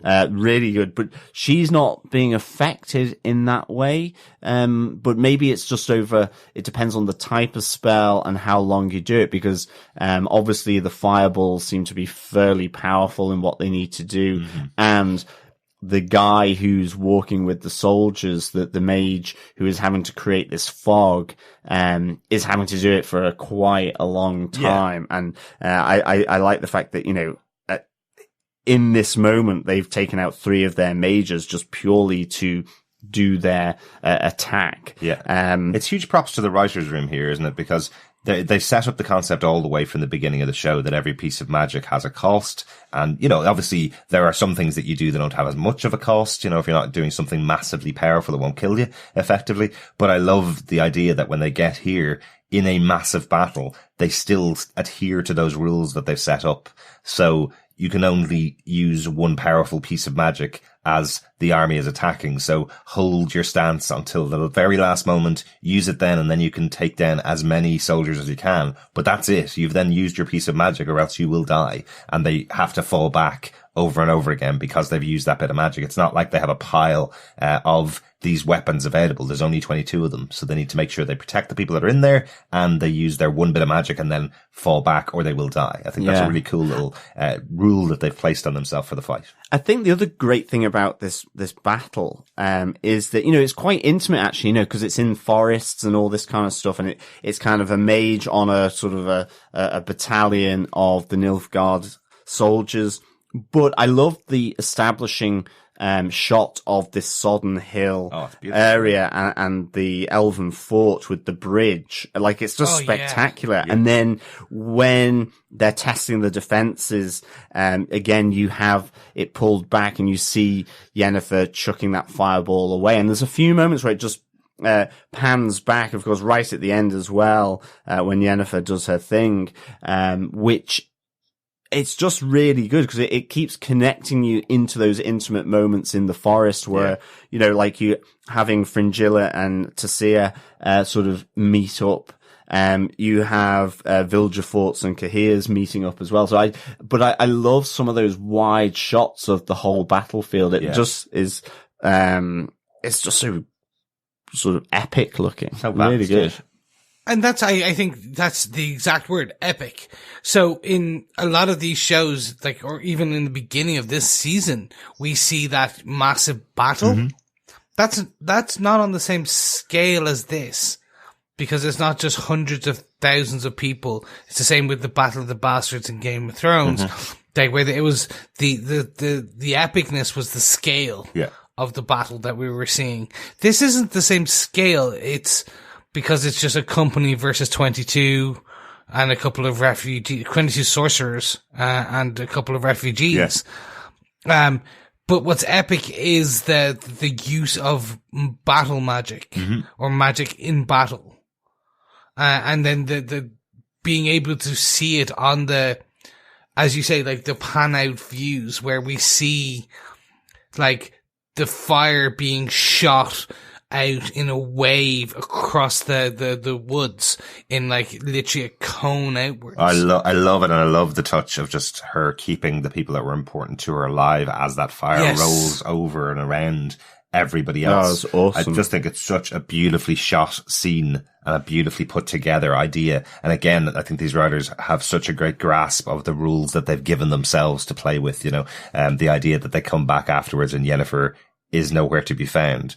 The magic that she must have conjured to do this thing, protecting everybody else, remember, not seeking power anymore, now on the side of what she believes is right, along with all the other mages, no longer working alone, working with the people that she formerly criticized constantly throughout the series for turning her into what she became. She has now taken up the good side, the light side almost. Yeah, absolutely. It's fantastic. And that's it. It's like, that moment where Tessia, she just says, forget the bottle, let your chaos explode, release everything that you've felt and buried. And as she's conjuring that spell, you've just got these lines of dialogue from throughout the series, informing her to sort of release the chaos that's inside of her with this fireball. And again, another one of those great panning shots where it's kind of from Cahir's point of view, where effectively he's seeing his army decimated,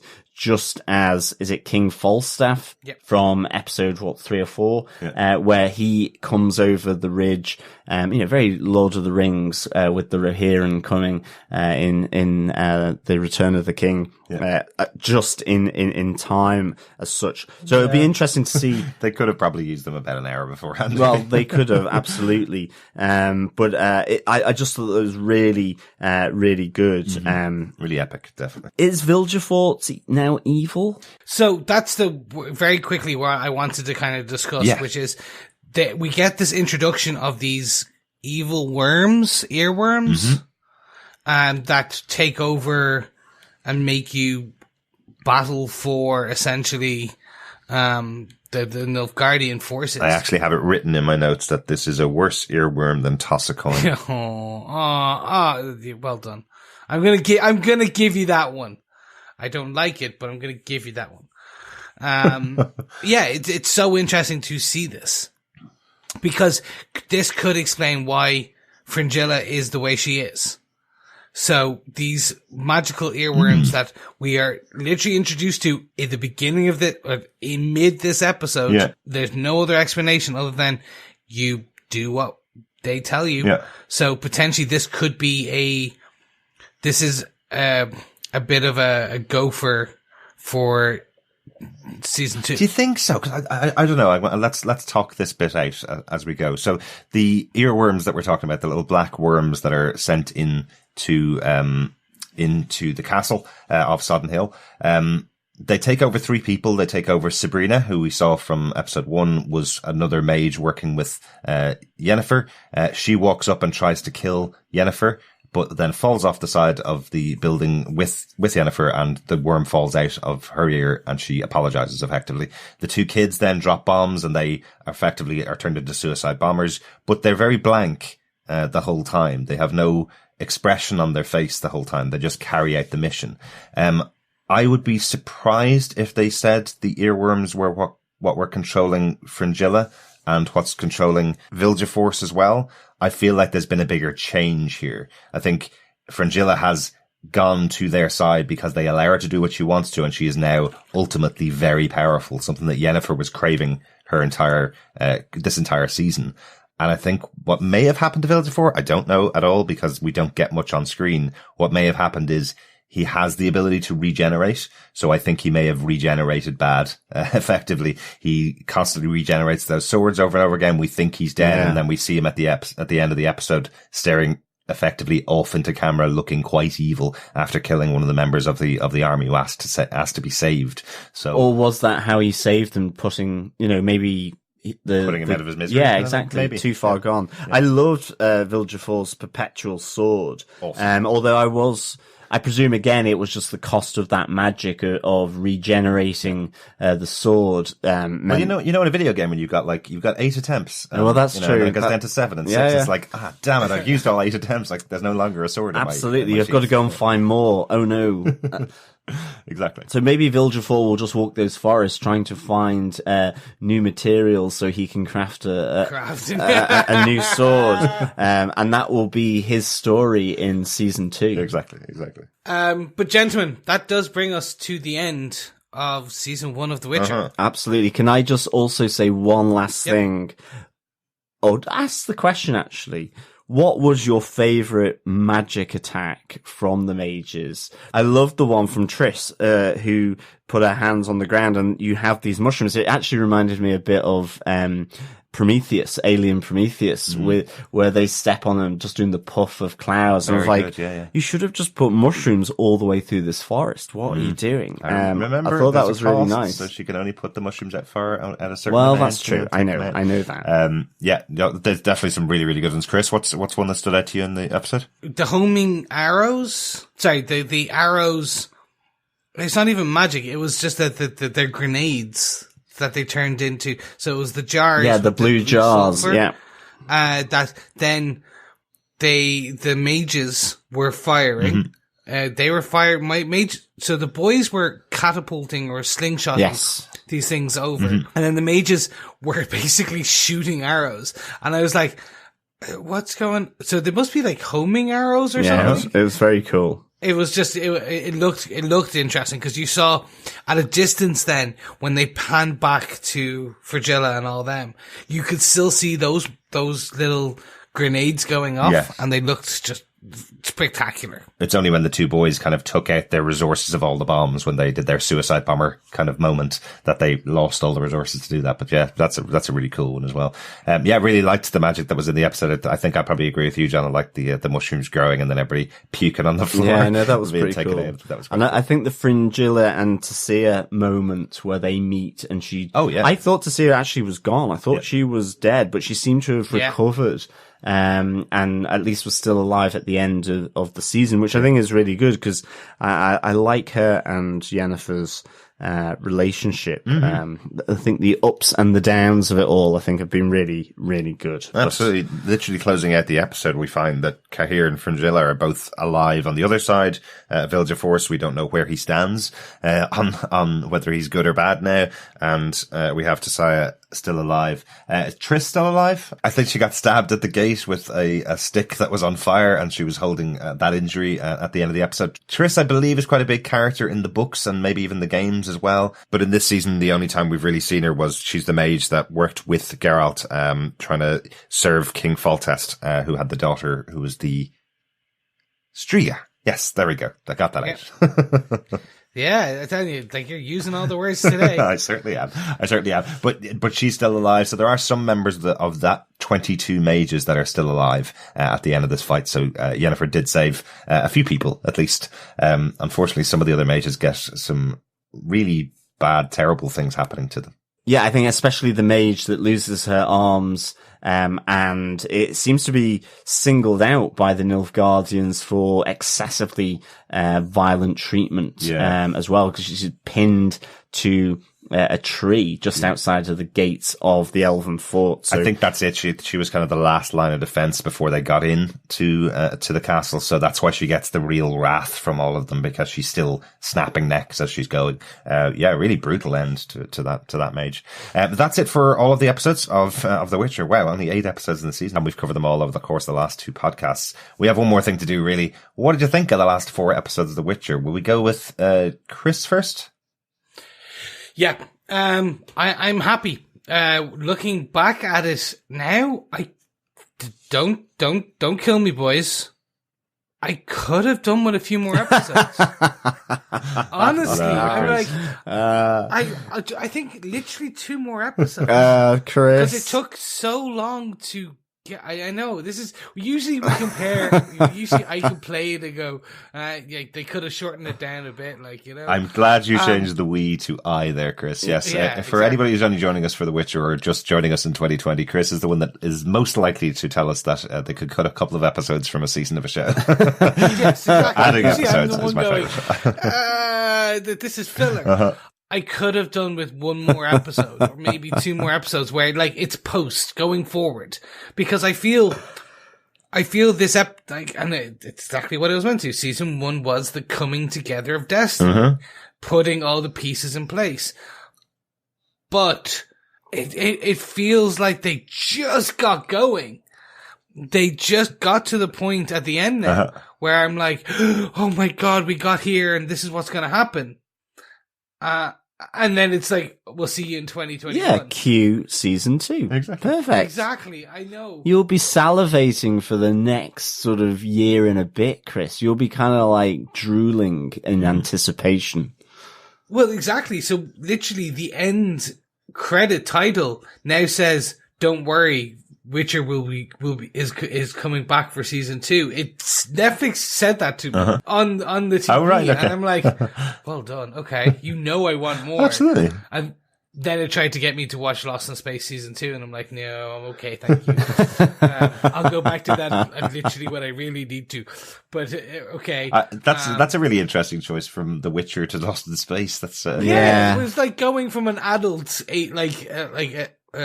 rated R, well, not rated R, but it was at least rated 16s kind of TV show with nudity, swearing, violence, to a family show of about the Robinsons. And the vastness of outer space as well. You know, it's a very, very different show. Overall, yeah, I'm really happy with what we got in The Witcher.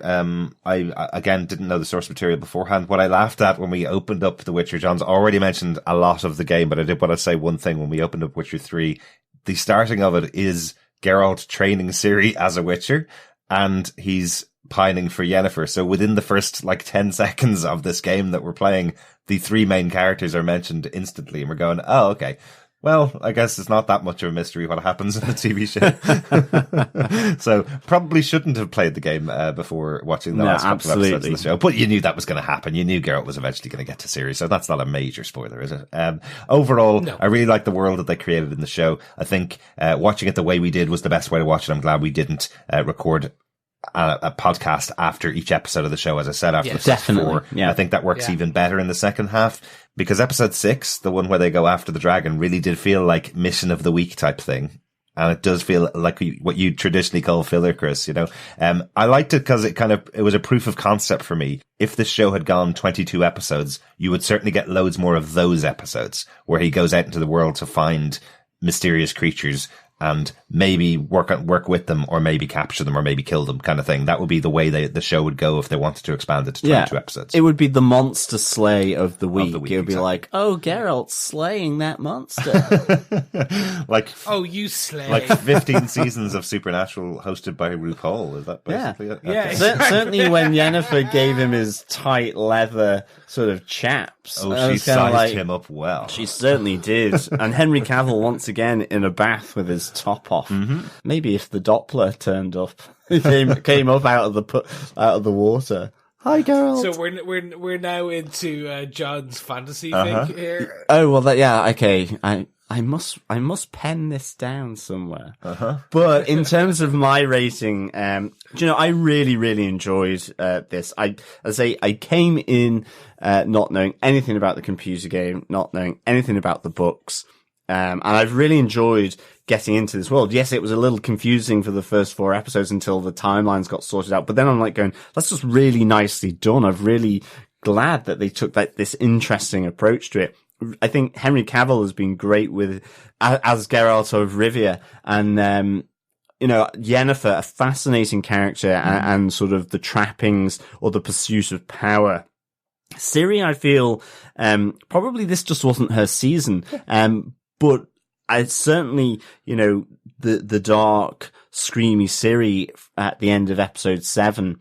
And that final, who is Yennefer? What a great ending. Mm-hmm. And I think everyone around it, from Fringilla to Tessia, Stregobor, have all been kind of fascinating, have brought something to the table, which I've really enjoyed. Yeah, the lioness and her husband, and their interaction, have been really, really good. And I, to be honest, who says I'm not a commercial person? Because on the back of this, we've gotten the game, probably get the books, I'll probably get the t-shirt. So, here we go. Definitely in with The Witcher. Game of Thrones round 2. Yeah. Really enjoying it. And that's why I would give it 4 evil gin and tonics out of 5. Gin spelled DJIN. Yes, okay. exactly. Very good, Joe. Very good. One thing I did notice in the series, which I thought was quite interesting, show called The Witcher, and we had 3 massive battles in the show. We had the battle in the first episode, one army going up against another army. We had the battle in Sintra,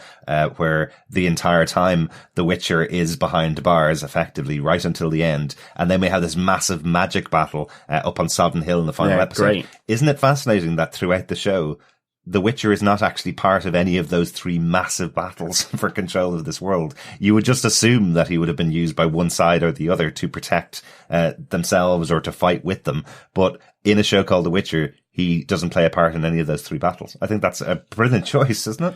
I think so. I also think it kind of connects in with the husband and wife who have saved Ciri. This idea that, war is going on in this world, but it doesn't affect everyone. Yeah.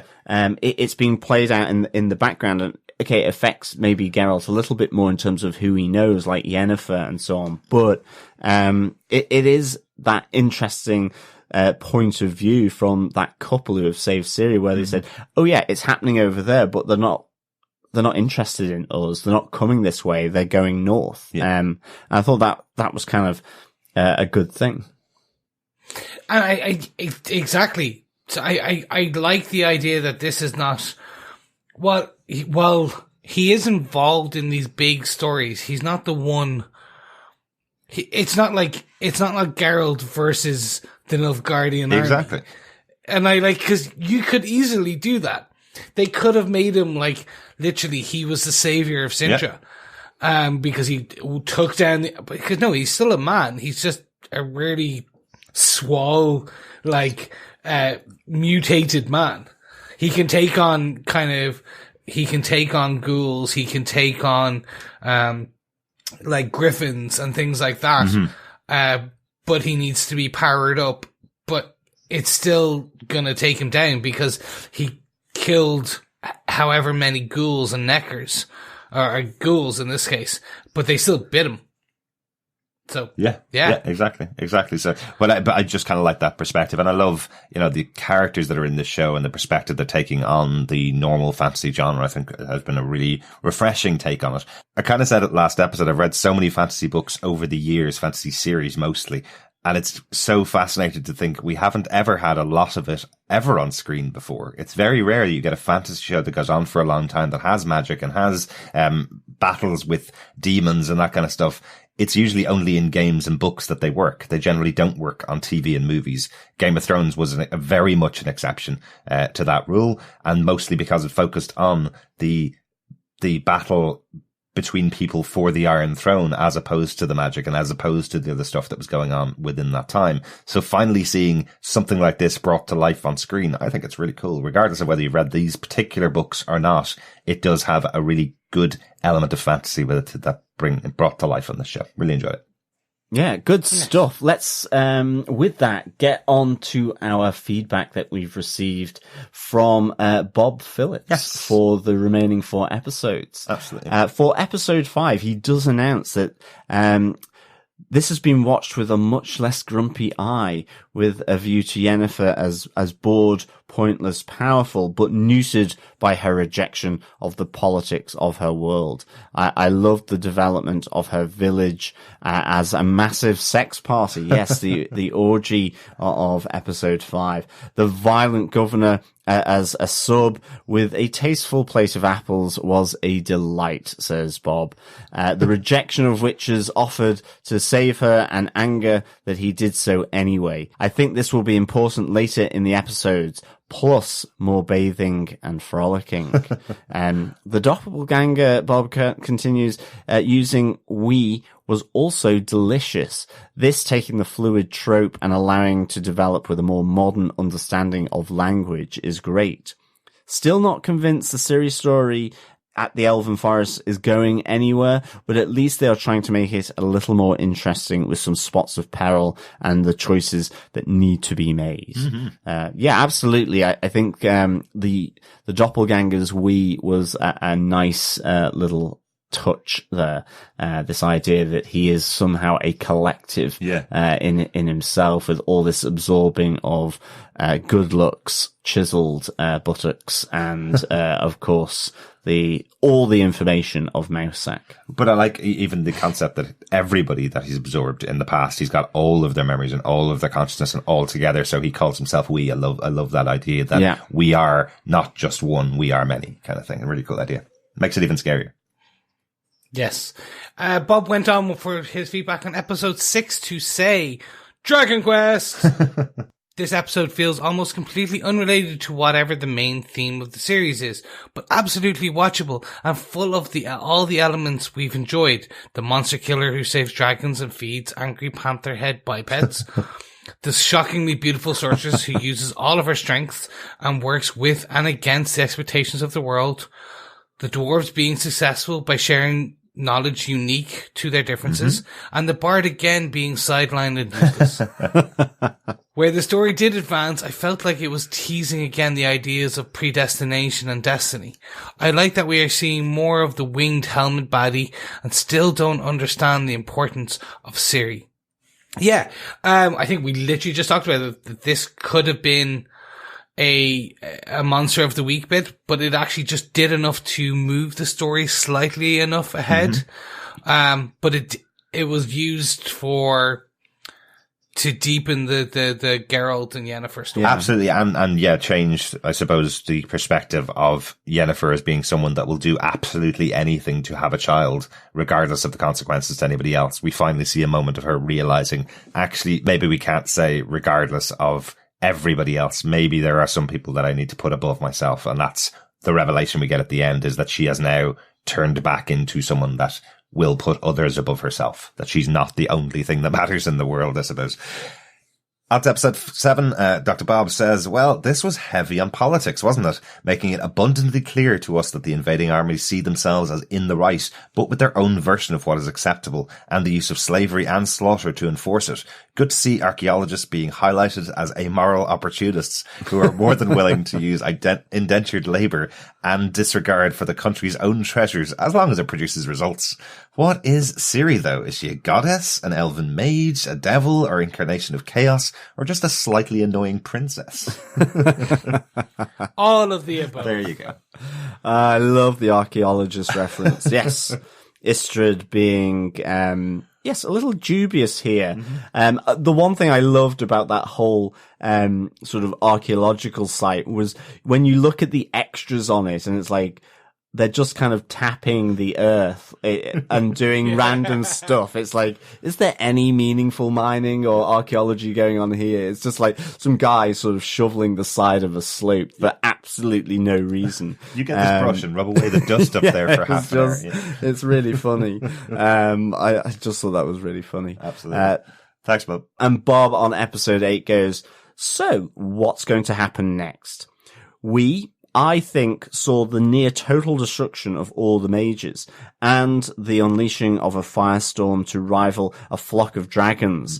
The resurrection of Rectorus. I was pretty certain she had been asphyxiated. Yes. And a mystical white flame that I still don't understand. Me neither, Bob. Me neither. I'm still wondering what this white flame refers to.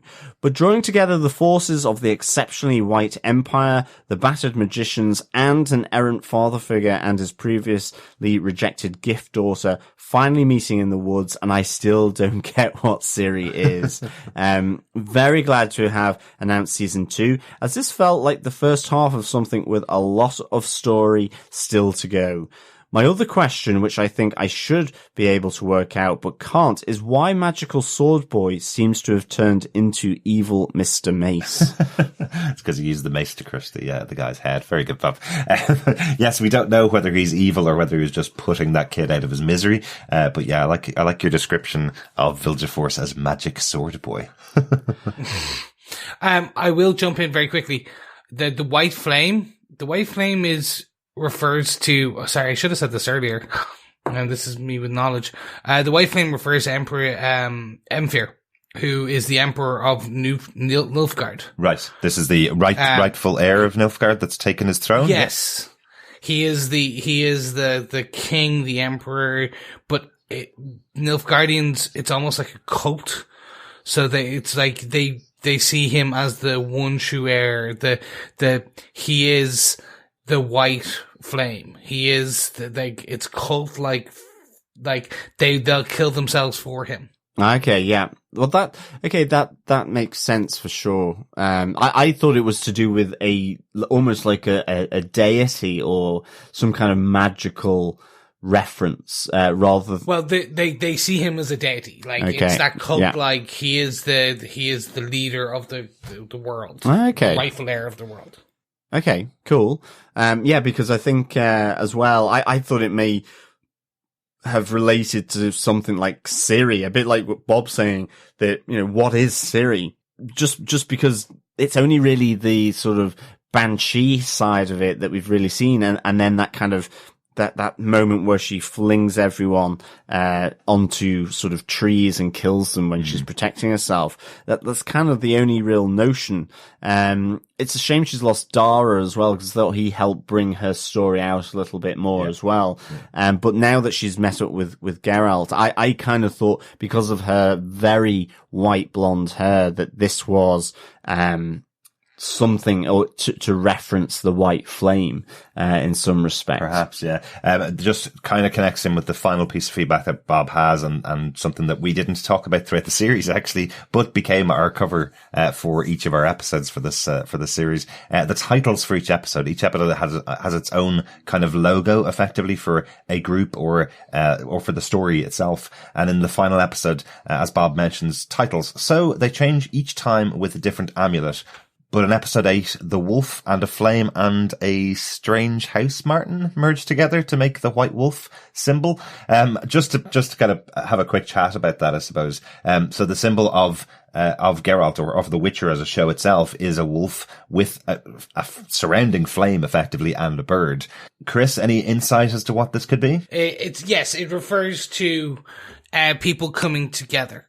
It's probably going to be explained more in season 2, but if we think that Geralt is the White Wolf, yes, and his destiny is entwined with a certain person's, I will say that in the game, that the symbol for Ciri is a swallow. Very good. Yep. Okay. So that is what that house martin is. It's actually a swallow. So it's this is that coming together of these two, the wolf and the swallow. Interesting. And there's a third symbol in the symbol as well. Looks like a sun, or looks like the white flame, maybe. So yeah. And that's Yennefer. That would be what I think. Yes. Is that the fire of Yennefer? Yes. Or it does look like the Nilfgaardian symbol, weirdly, on an angle when you look at it. The cross with then the other diagonal points as well. Interesting. But it also looks like it could be a burst of flame, absolutely. Yeah. So, yeah. Okay. Interesting. Excellent. And as always, thanks so much, Bob, for your feedback for the episode. Absolutely. Thank you. And thanks so much to all of our fellow Witchers who've been watching the episodes through the last week, really, for 8 episodes. Not everybody was able to catch up in this short period of time. We gave everybody to catch up with the episodes. But thanks so much for listening along with us. As we've mentioned before, we're going to be coming back with Star Trek Picard beginning next week, the 23rd of January in the US, 24th of January in the UK and around the world on Amazon Prime. Check it out. Send us your feedback and send us your thoughts about those episodes. You can email us to feedback@tvpodcastindustries.com or join us on our Facebook group at facebook.com/groups/tvpodcastindustries if you want to share any of your thoughts. You can also pop over to our website at tvpodcastindustries.com. Leave any of your thoughts there, up to 90 seconds of your thoughts, record them there, send them on to us, or if you want to record it on any voice recorder and email us at the email address. We'd love to hear from everyone about Star Trek Picard, as we'll be covering every episode of that show each week from now on. I think our feedback section for Star Trek Picard should be called Engage. Maybe. I was just going to rely on the old traditional communicating section. Yeah, maybe. As our producer, you have to get the cheesy sounds from the original, the 60s one, not even Next Generation, just the one where he like opens up the communicator. I know you haven't actually listened to our latest podcast, Chris, but if you listen to the opening second of it, you may be quite surprised and quite happy with what I've done. It's almost like we have the same brain. Almost, yes. Almost. Thanks so much for joining us once again, fellow Witchers and my fellow podcasters. Really good to have a chat about 8 episodes of this show. I was going in completely not expecting to enjoy it as much as I have. It's been great fun. I'm really looking forward to season 2 as well. Yeah, me too. Excellent. I'm always happy when my machinations and my ideas come well together. We might let you choose something else in the future, Chris. Maybe. Thank you so much, fellow podcasters, fellow listeners, and we'll be back later this week with Picard. It's going to be good. Yes, absolutely. Thank you so much, fellow Witchers, for joining us. It's a pleasure, as always. And remember, keep watching, keep listening, and engage. Keep witching. I like it. Indeed. Bye. Bye. Bye.